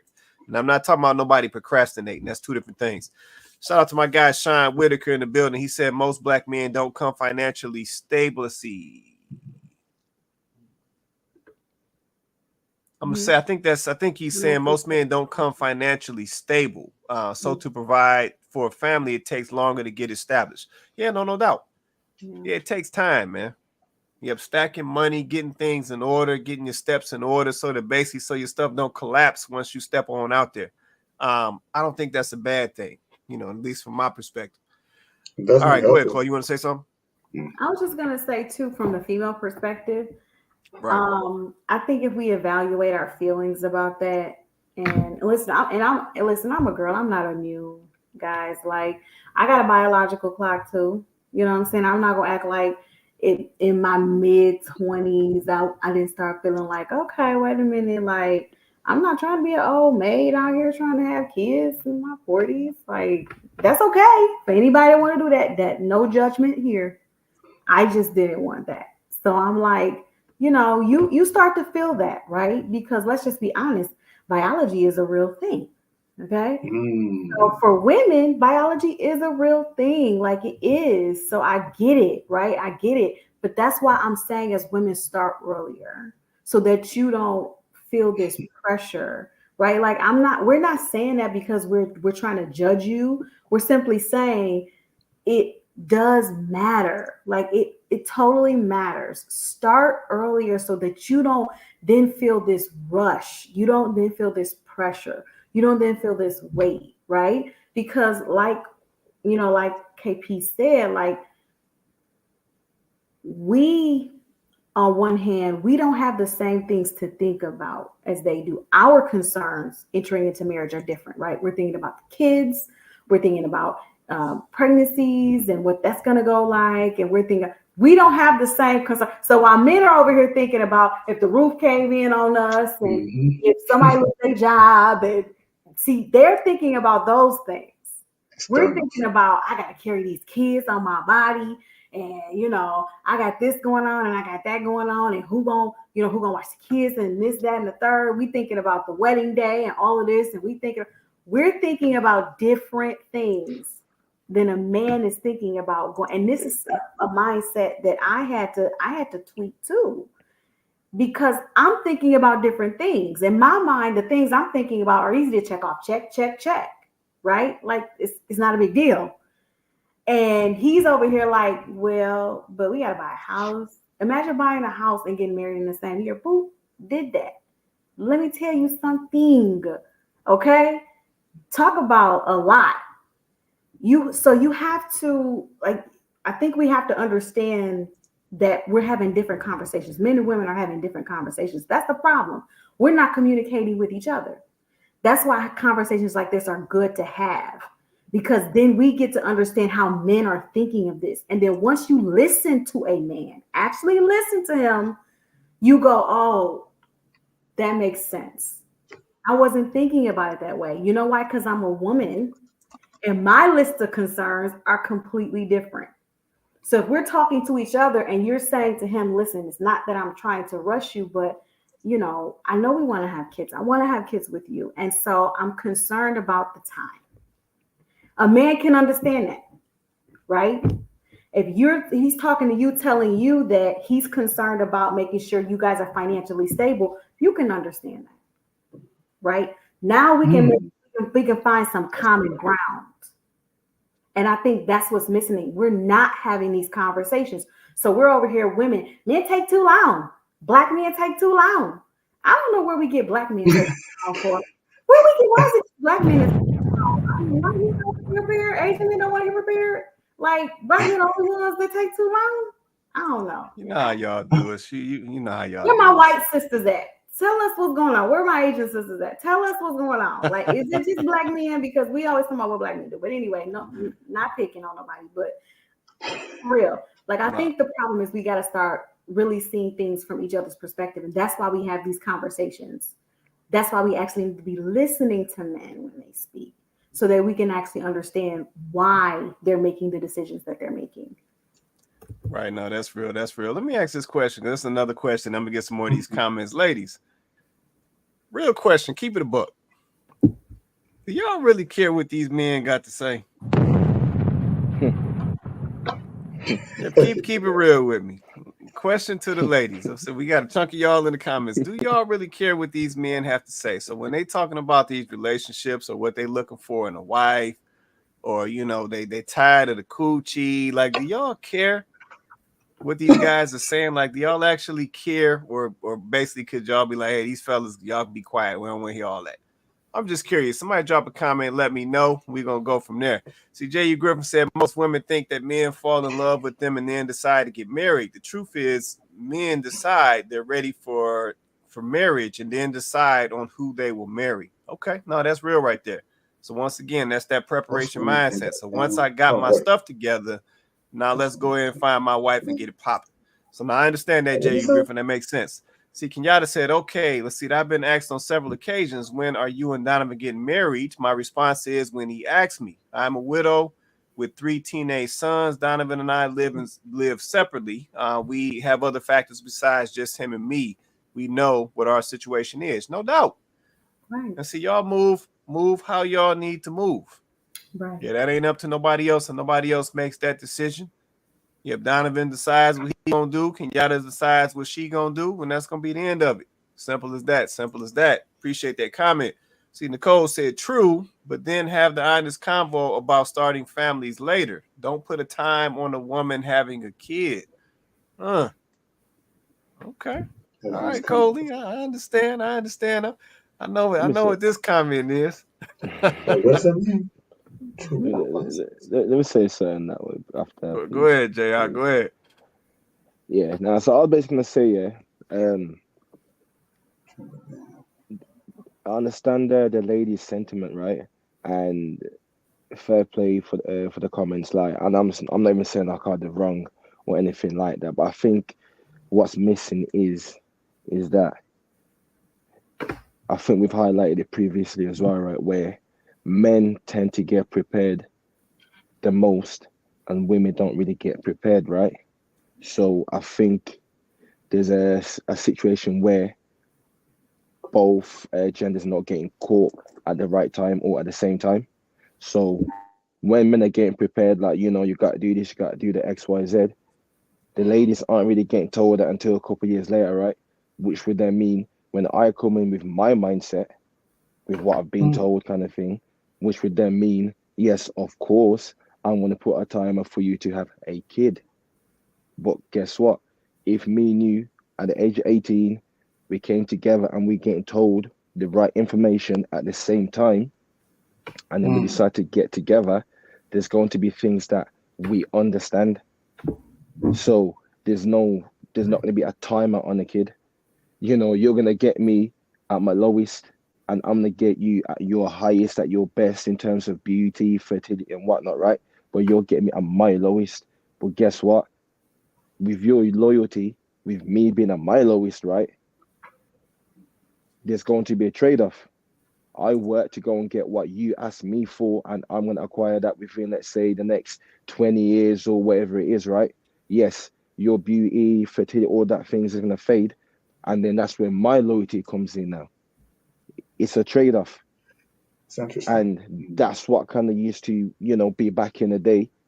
And Right. we've lost that kind of thing, and I think that's where, like I said, the ladies aren't wrong with what they're saying. But like I said, because we're both not getting taught, the lessons of being together from the same point, that's where that misunderstanding comes in.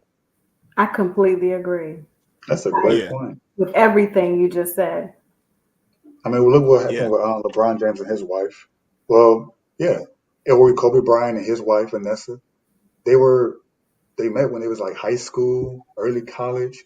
I mean, yeah, she understood that he had prospects of being an NBA player, but there's no guarantee of that. It's just like, okay, I see potential, but she's betting on that potential, and she's being there to help him reach that potential. So she was willing. They're willing to put in that work. They're not just tag alongs. They're there at the beginning. Hopefully, he'll get there, and if not, hey, at least he'll have the skills and the mindset to achieve something to help raise the family. But ideally, you get to the top, great. But it's a woman taking that. It's woman understanding that, like Jr. said, she's at her peak, and the problem is that when we get to our peak, like myself in my mid 30s, I'm just now starting to get some traction in my trading career, and it's like this has actually happened. But it took me the last 10 years to do it, and naturally, biologically, I want a woman who's going to be in her peak because I understand just having sisters. I've I've heard the conversations. They turn 28, 29, and it's the weirdest thing. Oh my God, I, it's like it's something about a biological clock. I remember hearing that a lot. I need to have a baby. So what did my sister do? I said, okay, calm down, relax, go take your time, find yourself a good man. I didn't know that this. I got to find. 1 year later, I got a nephew.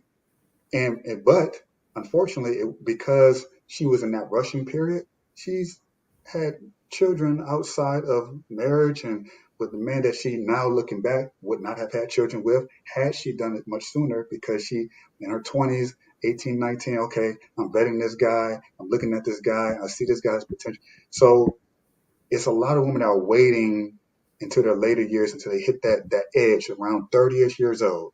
And now they're fighting father time to get to where they should have been when they were in the 20, 21, 22.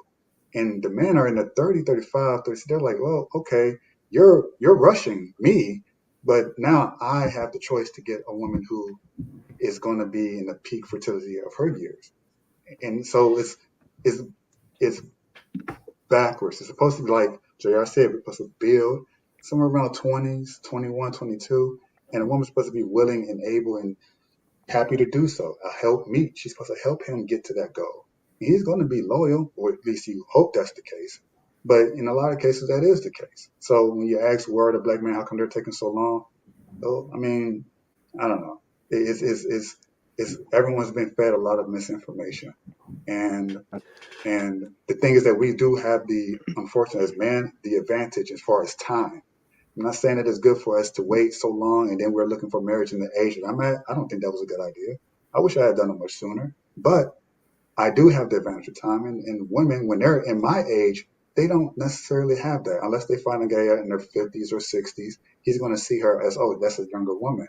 But that woman typically in my age, when a woman my age, typically, because they don't really want to be with the guy who's 60 or 70 years old. So it's like, it's kind of weird. Yeah, it's out of whack. How does it work? Yes, It's out of whack. Yeah, it's out of whack. And I said it's disconnected. You want to respond on Chloe? Go ahead. No, I was just kind of piggybacking off of what Nicole kind of commented. It's like having the honest conversation means that there's a level of accountability that has to be had for each person in their part of the process, right? So I would just ask the women in the comments, have you ever had a man rush you to have a child? Is it typically the man that's rushing you to have a child, or does the pressure come from an internal place of I'm at a certain age or I'm getting to a certain age, and because I know that I'm getting to a certain age, I would like to have a child before that point where maybe it becomes a little bit more challenging, or maybe I want to have a child where I can spend a decent part of my youth with these children, raising them while I still have a certain amount of my youth, right? Is it the man that's coming to you saying, oh, I heard Patty's kids, girl? Or is it your desire? Because see, I don't think a man has a problem waiting for you to have a child. But at a certain point as a woman, are you going to even be in the mental headspace where you want to have a child, right? Let's take the physical out of it. Let's just say physically is not a problem, right? But mentally, are you going to want to become a mother at 45? Sheesh, 40. Are you going to want to do that? I'll give you 40 because 40 is like right on the edge of 39, 30s. I'll give you 40. Pushing it. Oh, gosh, it's pushing it. But at 45, do you want to become a mother then? Because listen, you can still become a mother at 45. Women can still get pregnant at 45. Do you want to start having children at 45? So let's have that. If we're going to have an honest conversation, let's have the honest conversation. The pressure is not typically coming from the man. The pressure is coming from you. The pressure is internal. Because no, the answer is no. You don't really want to start at 45. Now you might end, but you don't want to start at 45. No, you don't. You don't. When is menopause? You will if you have to, but you don't want to, right? Yeah. Right, we being honest here. No, yeah. Like this is why, and to Joe's question, you said when is menopause. This is why I feel like this is a conversation that women should have with women, honest and open. I don't think men should be a part of this conversation. Yeah. He's now just from sisters. I think men should like get out of our uteruses and really get testes alone. You know, nah, Miss Chloe, just not have that. Let's just not do that because you have to have peri before you have menopause. So yeah. But anyway, what were you saying? I was just say, I'll just gonna respond to what you said, right, about men staying at women's business, yeah. And obviously, I think you're right that women should have that conversation and be honest with themselves. But I think it's just one of those things where, right, because men typically protect women, right? I don't think no man in the right head wants to put a woman through that kind of situation, knowing what women can go through. So for example, right, If you look at Rihanna, she's had what, 2 kids and 3 kids in the space of what? How many kids she got? Is it 2 kids? Yeah, I And think in it's the two. space of what, 3 years or Yeah, whatever it is, short right? time, short Short time time, frame. right? Yeah, And as men, we understand. Obviously, well, I'll speak for me, right? I'm looking at that, yeah, and I'm thinking that, yo, that's crazy, you know. That's because you've left it late. Now, I ain't saying later because obviously I can't speak for women, right? But obviously, from a man's perspective, I don't want to put a woman through that. So, are we wrong to acknowledge why men tend to go for younger women? Is because think about it. If me as a man, I want to have 5 kids, and we start, let's say, at the age of 20 onwards, right? She's got enough time for us to get to that if needs be. If we don't get to that, then guess what? There's not going to be no pressure because we understand that, hey, you know what? It is what it is, isn't it? But of course, you're going to carry on having sex, etc., etc., and she might fall pregnant from 35 onwards. It happens, right? So, like I said, men understand this. So, going to Miss Chloe's point, who puts pressure on who? Yeah, men typically don't put pressure on women to be having kids, like, rush, rush, rush and do that, and that's why I said we understand that can be dangerous. So we don't want to be a part of the pressure on you making that decision. Right. That one. So Right. if men can understand that, I want women to also, I know he says stay out of it, but I also want women to understand that where it's like, listen, that stuff is dangerous. I'm only starting to learn and understand, the repercussions of what's actually going on today with women giving birth. So, you know, please like protect yourselves at all costs because it's you that has to go through it, not I. yeah. No, that's real. Yeah, that's real right there. And I listen, think that's. Oh, wait, go no. ahead, go ahead. You talk, but I'm not gonna talk over you. Yeah, yeah. So no, I was just gonna say to your point, JR, there's a level of protection that a man typically will put himself in that situation. Because to your point, he does not want to see the young lady go through that situation because he knows that can be risky, right? So yeah, typically a man is not rushing a woman to do that or pressuring a woman to do that. And then, like I said, it's always funny to me, let's say, when, as we having this conversation right now, let's say, because this is one of those debate points, between men and women. They'll debate this thing till the wheels fall off. It's funny how this a proposal or a commitment or a marriage, this will be the thing that will decide that it's okay to rush. Yeah, that's funny how that works. Wait, Wait, which? before you Wait, make wait. it, Say it again. No, sorry. what I mean by that is typically I'm used to young ladies saying things like, let's take it slow, be gentle, Interesting. take your time, do it right. I'm used to hearing that type of stuff. That's a good But then point. when it comes to this marriage, this proposal, all this stuff, then That's a it's like good hurry point. up. Yeah, it's like hurry up, you taking too long. That's a good And point. I'm like, ladies, once again, to Nicole's point, I'm not picking on Nicole. That's my girl right there. I'm not picking on you, Nicole, but it's just like if we gonna have a real honest conversation, y'all don't be talking this no other time. It be take your time and cover the bases and do it right and all this. But then when it comes to this marriage, this commitment, this ring, then all of a sudden, hurry up, you taking too long. So I'm But like, that's come fair. on now, somebody That's got to fair keep it a buck because out here. we rush for the sexual intimacy, and we are slow to do the commitment. So it's going to be backwards. We are just opposites. So we try to meet somewhere in the middle because we don't necessarily want to get married too quick, but they don't necessarily want to have sex too fast because they understand the consequences. We don't have those same consequences that a woman does. She has to carry for 9 months. These whole hormonal changes that we don't go through. There's a lot of stuff that come with that. So of course we're going to be quicker with it because we don't understand the consequences of just having sex with a random man and the condom breaks and then boom, I'm pregnant by this man. Now she's in danger zone. She's in, oh, I got to figure out how to make this man commit to me now because I have a family. I want to try to grow up the right with a father in the house. So generally, women have that instinct to want that commitment. But now the roles are reversed. He got what he wanted.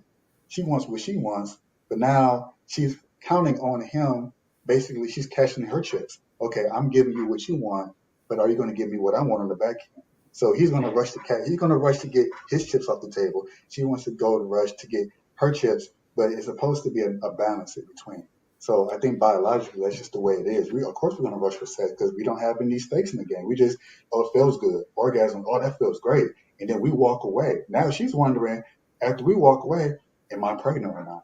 And if she is, now I have to try to get this guy to commit. Now she's trying to get him that, okay, I got to rush for marriage. So I won't hold that against her personally. But you're right about that. I just won't personally hold it against women for having that desire to get a man to commit, especially if a woman has put in 5, 7 years of her best time, for your best years of her life in her 20s. She's Wait. hitting When you 27, say 28. 5, 7 years, what? Because it be like that. It go Go. long. Speak your truth, Joe. Speak your truth. It be going Can't make very, this shit very up. long. You can't make this shit Speak your up. truth, Joe. Let them know. Y'all heard it. Because let's talk about Joe, that. see you over here. No, hold on. Let me get some of these comments and I'm gonna come back. Because Joe over here, he done said some nonsense. Hold on, Okay, hold I'll that wait. thought, Joe. Hold that thought. We're gonna come back. Let's see. Can y'all just say not everyone? Oh, she talking about men. Yeah, we gonna leave this menopause and all. Y'all ain't about to do this today. Let them Read this know. comment. Everybody ain't up in here turn 40 and then they just go right into menopause. I don't know why y'all think that. That's why y'all need to get out our reproductive organs. You don't just hit 40 and then fall into menopause like that. It don't happen like that. It don't. The body does not work that way. It's not a Let life. me read this. Let me read this comment. Let's see. Not everyone is in menopause at 45. Diet and exercise can allow a woman to have a baby well into her 50s. Society does not want us to have that conversation. No, that's Girl, facts. it's like we turn 40 and they just think all our eggs just disintegrate. No, that's not how I go. Look what We she's know saying. better. She's talking like Sarah and Abraham. She's talking like Sarah and Abraham from the Bible. No, it does not. No, not everyone who turns 80 years old is going to be able to suddenly get pregnant, have a geriatric pregnancy. No, that's not. Oh, if you eat diet, if you exercise, nah. Okay, but nobody's saying you getting pregnant in your 60s. But we're talking about, but that's not the conversation that we have. The conversation we have is about 35. Men love that Kevin Samuels talking point. Women after 35, geriatric. Y'all love that. Y'all love that talking point. And it's like they say you are at more of a risk. There is more of a risk for geriatric.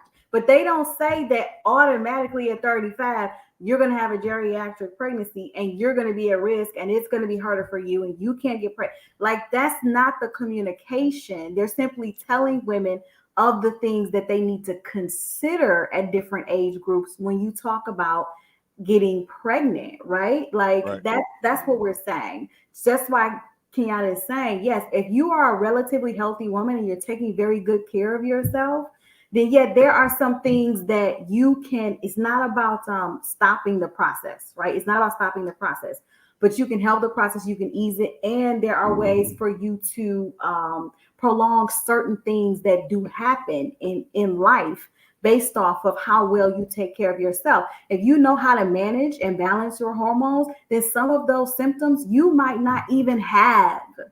That's why I'm saying, men, get out of our ovaries. Oh, that's real. That's real. Let me get this comment.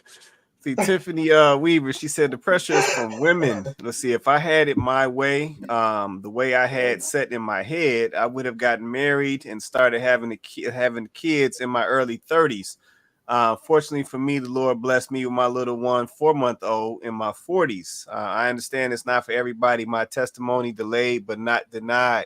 No, appreciate that, Tiffany Weaver. I'm saying congratulations again on the young bundle. But yeah, no, at the end of the day, let's say it's a conversation to be had, but we also have to be realistic and understand what's really happening, how it all works. And ladies definitely can have children in their 40s and their 50s and so forth. But to Chloe's point, what I'm saying, certain situations can come with certain risks and all of that, so that's the piece of it. But yeah, I think we just got to be more mindful and respectful, when it gets into that space. And like I said, just appreciate the value of it all, regardless. All right, where we at? 10:52. We getting around that time. We done ran. I see this done turned into a whole conversation right here and got a little hot. And it is what it is. But I can't keep us here all night. Now let me take some clothes and then we're gonna get on out of here. I hit the top, I come to the bottom, and we out. Chloe, you want to say anything before we get out of here tonight? Yeah, I'm going to piggyback on something that Joe said, and then I'm gonna let it, let it sit and let it marinate. About the ovaries? No. I think I have sufficiently put y'all in y'all place about these ovaries, okay? So I'm gonna get up off of y'all. I'm gonna get up off of y'all on these ovaries, okay? But no, I think that I think that one other symptom of women also feeling. We're gonna talk about feelings because women, we have a lot of those, okay? Another symptom of women feeling like men take too long is that we are engaging in a lot of intercourse and we're doing it early, right? Like, Joe, you made the point about that, right? We're doing that earlier in our relationships. I can't even call it, because some of them aren't even relationships when we do it. We're just out here having sex. And I think what that does for some women is if they are putting themselves physically intimate with you in those situations, they are feeling like, okay, where is this going? Because now I'm being intimate with this man. Like you said, Joe, she's taking certain risks and she's like, why am I doing it? What am I doing it for? Are we going to be committed to each other? Is this going to be a relationship? Are we heading in the direction of marriage one day? Not saying it's got to be today, but one day. Like, is that where we're going? Because I need to know that, because I'm allowing you into my space, into me physically, right? We're creating a soul tie. There's a spiritual connection that's happening, right? There's a physical connection that's happening, right? Now I've let you in. You're never not going to be someone I let in my space. You're always going to be, a bone in my closet or skeleton in my closet, whatever you want to call it. So if I'm doing that, what is this? And I think that men need to understand that, maybe you guys don't have those same conversations. Now we're talking about the conversations that women have, that men have, the different conversations that we're having, right? That's the conversations we're having in our head. So you guys need to understand that sometimes what might look like pressure is really us feeling like we're in a state of confusion, which is why really, honestly, ladies, we should just say no. But I don't want to have that conversation. Y'all don't want to have that conversation. Because if women start saying no, I'm not going to let you in. Boom. Because I'm not going to let you in if you don't even know what you want this to be. Like, I'm not going to give you that because it's special, right? Once a woman does that, even if she says, oh, I'm just casual, it's just casual, she can say that out her lips all she wants. Once a woman allows you in her space like that, she can never undo it, right? So sometimes us women, we're going to be like, okay, well, we want more than just this. And that's another thing that needs to be considered. But as far as the conversation and the original topic about has the box lost its value? Unfortunately, for some it has. Yeah, for some it has. It has. But I think women that have always prioritized being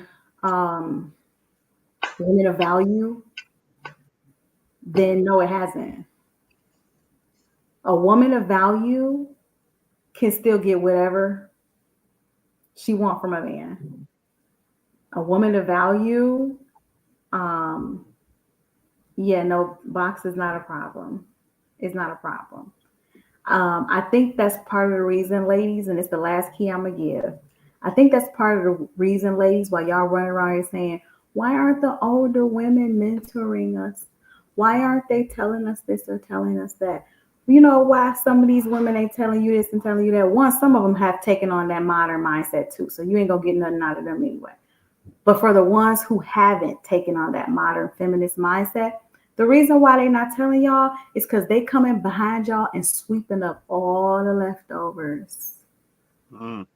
They coming behind y'all and they getting those men that y'all say that y'all don't want, that y'all don't know how to cook for, don't want to clean for, don't know how to be feminine for. They're not gonna tell you be feminine because they're gonna be like, that's okay, baby. Do you graduate? Because he can come over here and I'm gonna feed him in more ways than one. Mm. So I'm just saying, a woman of value, her box is still quite valuable. So do with that what you will. That's real. That's real. Appreciate that closeout, Joe. It's on you, man. You want to say anything before we get out of here? Yeah, just to tag on to what Chloe was saying. A woman saying she wants, yeah, I sometimes take myself out and think from a woman's point of view, like, how is she thinking about this, situation? Of course, it makes sense. She wants things to progress to making things official. She feels like things are official. For her, she wants more than just this. For men, we are content with just this. We will want more than just this, meaning sex or box, if we feel like she has something more to offer us than just the box. And I think that's a harder pill for some women to swallow, is that if we feel like, what we're getting is what we're getting, that's all we're going to get, what's the point of marrying her because we don't get anything else more than what we've been getting, we're not going to feel as motivated to marry you. So then you ask us the question, then why won't you marry me? So then we'll kind of give you the runaround, give you the excuses. Or, yeah, well, I gotta raise some money. I gotta find a better job. We'll find a way if we want you because you have something more to offer than what's between your legs. But a lot of men don't have, they don't want to say that's all you have to offer because they still want to enjoy what you're offering. And but at the same time, kind of like leaving you in that limbo state and allowing you to guess, playing that guessing game. Oh, does he love me? Does he not? Pulling the pedals. Does he love me? Does he not? Does he love me? Does he not? So they'll leave you in that limbo state, and they kind of like, okay, yeah, she stay there. But in the meantime, I'm still getting what I want because that's the only thing I want. But I can't tell her that's the only thing I want because I know she'll probably take off to get more than what I'm willing to give her.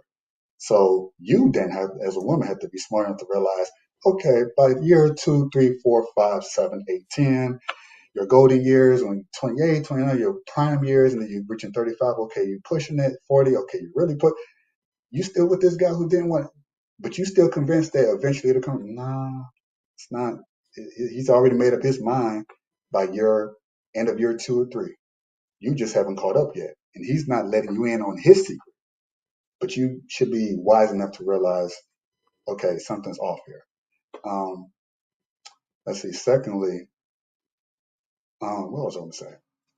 Oh yeah, well, Chloe is the example of what a feminine woman is, of what we look for in a woman outside of just the box. So when the question is, has the box lost its value? No, it hasn't. It's, has your box lost its value? We still love sex. Don't get it twisted. But and if it's coming from a woman who has something that has that in addition to all these other qualities in a woman that a lot of men are going overseas for, and they always say that softness, that femininity. If you can just look at those women and model yourself after those women, okay, so fair enough. Your mother didn't teach you these things. Maybe you grew up in a masculine household, whatever. Tomato, it happens. So now you have all these women, you have the internet, you can look at these ones and say, oh, so that's how they're moving. And just simply imitate their behaviors until it becomes second nature to you. And then it would become like, oh, I remember how this used to be at a certain point in time in my life. Typically when they're younger, a lot younger, and then like I mentioned this before, high school, late high school, college, the feminist attitudes start to come in. But when they're like little girls, it's really pure, just feminine energy. It's awesome. They're like how the women are overseas, but they just maintain it. Something happened. They maintain that girly, feminine, pure energy that we love as boys. And it's like, what happened? So if you can just look at that and model it and then go back to that, then yeah, we're going to marry you with the quickness, regardless of your past in a lot of cases. And sometimes It's not even always about your physical appearance. A lot of women get caught up in their physical. I got to look this way, that way. A lot of guys will get with a 6 or a 7. You don't have to be this 9, 10, Beyonce, super. I mean, don't get me wrong. We like beautiful women of that quality and that caliber. But if you are a 6 or 7 in terms of physical appearance, but there's something within you, a character, an energy, an essence that is intangible. Those intangibles that we do want, we definitely do want, and you have that in abundance. It's like it makes your outer appearance seem much more beautiful, and it is much more beautiful as opposed to a woman who has just that outer appearance, but she's lacking those intangible qualities that we look for. She appears much more uglier. It's weird to us because we'll see a beautiful woman and it's like, but she looks beautiful on the outside, but she's a monster. It doesn't make any sense to us. So we're like, well, let's try this and see how it works. Because, oh, no, it's worse than I thought it was. Beauty on the outside, nothing but rocks on the inside. So bring something else more to the table other than just what you think that we just want. We want that, but don't just bring just that. The equivalent would be a man who brings just his money to the table. This is why a lot of women get with some of those guys who has muscle, who has a physical appearance, who dresses well. But a lot of guys tend to think that if I bring my money to the table, and then they're confused, like I thought this should do the trick. Yeah, it'll make you a trick. It That's won't facts. just do That's facts. it will make you a trick. So you have to bring more than just your resources to the table if you're a man. So, but we have this binary mindset of if I just bring this, it's a very low effort way of thinking. Okay, you can bring the money, but now she's going to the pool boy because he's bringing those masculine essence, that masculine energy, that masculinity that she's looking for. So that's why they'll go to a prison guy who has that testosterone that a lot of guys don't have because they think that money is going to be the solution to it. Similar to a woman, the opposite. She brings Botox. She brings this body. She brings this, but it comes with the attitude. Nah, all right, we'll deal with you. Okay, we'll take you. We'll have fun with you for a couple of years and toss you onto the side, just like you do with the men who only bring money to the table. Yeah, he's providing for me. He's doing all these things, but I don't feel I'm around a man that is I feel like he's compensating for this. So there's a Right. compensation on both sides, but it comes in different forms. So, Yeah. but this is No, that's about real. women. So bring something else more than the box. No, that's real. That's real right there. Appreciate that close, man. JR, it's on you. Want to say anything before we get out of here? Yeah, I'll just say, so yeah, obviously as the box lost its value. Sorry, I got a train coming by. 1 second.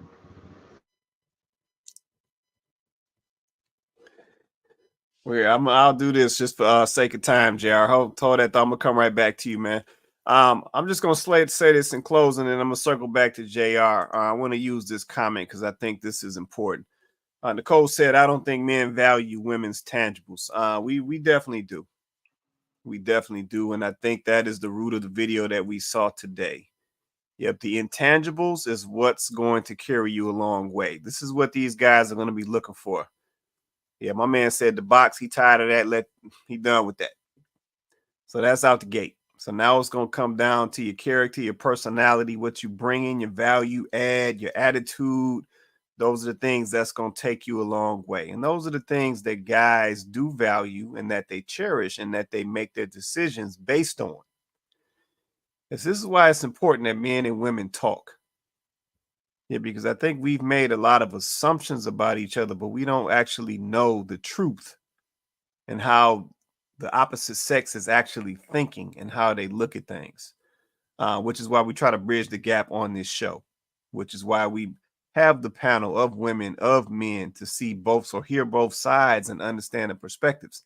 That's the piece that's missing. Yeah, because we don't communicate, because we don't effectively communicate with each other, we don't truly understand where each other's coming from or what each other is actually looking for. Yep, and that's a part of the breakdown and the disconnect. So I'm gonna close with that. But I appreciate this comment right here. Shout out to Cole Nicole IT for this comment right here. All right, let me circle back, JR. You still got the train going on? Or are you ready, man? Nah, we're all good now. All right, go ahead. It's on you. Yeah, so I'll just say, boy, Oh no, man, it's crazy because if we're gonna keep it, if we're gonna keep 100, yeah, a lot more ladies have more third legs out of a relationship than they've been in a relationship. If we're gonna keep it 100, you know, Ooh-wee. and I think once upon a time, because of what society was and what it is, yeah, men kind of acquiesced to what it was, etc., etc. You know, then I think kind of got to the point where he just went to the extreme where the body count is high, babies, attitude stinks. They might have a friend who's none of that, but when you talk to her regarding her friend's behavior, she will defend her friend. So you, that's another X. So, like I said, these women seem to be acting like chameleons because they're sticking close to each other, you know? And the reason why I say that is because I know that Joe said earlier that some guys still don't um understand the game, or they're trying to get a bit of play because they've never really experienced it, right? And obviously I've been in the game like 14, 15 years, and that's a very long time to understand exactly what's going on out here, you know? So when I say that, it's got to the point where I ask myself this question, yeah. If men that decide to actually walk away, do women actually sit there and actually think and look at themselves and ask them the question as to why men are actually deciding to walk away? Because I say to myself, if men are walking away from you, because I think somebody mentioned that men would kill each other, do this, do that, do a lot of things for women, right? Or die for women, or wherever it was. But the fact that men have gone the opposite direction and walked away from you, ladies, that is bad. Because men love women. We love women. We don't hate women. And if we're walking away from you, ladies, that is bad. Because men would die and kill each other for women. And men are walking away. And like I'm chuckling because it's like I just can't understand it that men are actually, I'm in a relationship. Does that make sense? So I can understand the guys that choosing to walk away. Like I said, I'm just able to just play the game and just deal with whatever it is, right? So, but like I said, if men are choosing to walk away, ladies, you gotta ask yourself that question: why? Don't fight us. Just ask yourselves the question why, and have a hard look at yourself. Because I'm not even sitting there saying that, hey, men are perfect, because we're not. But let me say one thing: men love you and adore you. We want this to work. But if men are going the opposite direction and saying, hey, F it, because this is logic, right? Today, let me get sex. If she has a baby, it is what it is. We'll make it work. That's logic today. And then obviously for Quay, of course, as a married guy, that's not logic. So I want to agree with you. But I'm saying today, that's logic, because it is what it is. Ladies, you've made it so easy for men to have an out. Yes, we have our consequences for the out and whatever it is in life. But for what you want, you've made it easy for men to not be that. You've made it hard in some capacity, but you've made it easy to have a way out. So, ladies, you gotta look at yourself. This feminism stuff is gone against you. It's not working for you. And like I said, we've got the cheat code. We can work together. You can go to work. If there's a community there, we're bringing money in. You know what? Let's pay grandma, raise the kids. We got someone that's gonna protect the kids because of the mindset, hopefully. And we can go make this work. We're gonna grind. We set our kids up for the next generation. Does that make sense? That's the aim. We set our kids up, so we got to put our egos aside and forget about me and you and what's about our own personal interest. Let's work together as a team, because today we have to both sacrifice ourselves. It's not about me or you anymore.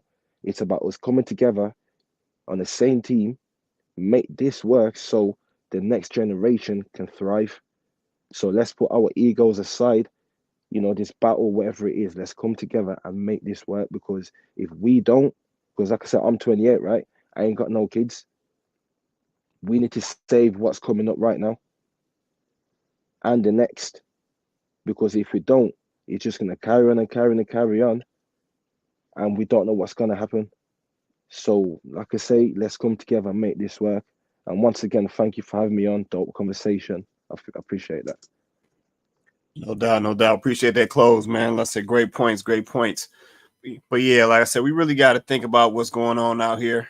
We got to take this stuff seriously. Yeah, like I said, JR made some good points. As men, like I said, we'll do anything for women out here. But when fellas get to the point where they like, you know what, ladies, you can keep it, that's a problem. Yeah, and like I said, we really got to consider that. Because if guys are taking on that mindset with somebody that we all know for a fact they'll do anything they can for or to get, and then they saying, keep it, I'm good. Yeah, we really gotta take note of that and make some adjustments based on that. But man, shout out to my panel. Shout out to Chloe, Joe, JR, my guy, Mr. Research was on earlier. Appreciate y'all holding me down on the panel. Shout out to everybody in the comments as well. So there's a lot of comments. I can't hit them all, but you know who you are. Appreciate you holding us down every Wednesday night on Kandid Konvos, man. Like I said, once again, this is Kandid Konvos. Every Wednesday night, 8:30, we go live. And let me just say this. I know a lot of folks trying to hop on these internet streets at 8:30 on Wednesday night. All of a sudden, all these people popping up, but that's all good because we Kandid Konvos. So we're going to continue to do what we do. We're going to have these great conversations and we're going to move us forward. And it's going to be just that simple. Everybody do me a favor. If you haven't already, hit that like button for us. Hit that like button. Likes are free. Hit that share button as well if you feel so inclined. And also hit that subscribe if you have not. Hit that subscribe if you have not. Even Wright said, great show, y'all. Appreciate you, Even Wright. Appreciate the comment and support as well. And you always holding us down. But once again, we do the show every Wednesday night, Kandid Konvos. We go live on YouTube and Facebook. So like, share, subscribe. With that being said, everybody have an awesome night. We're going to catch you guys next Wednesday.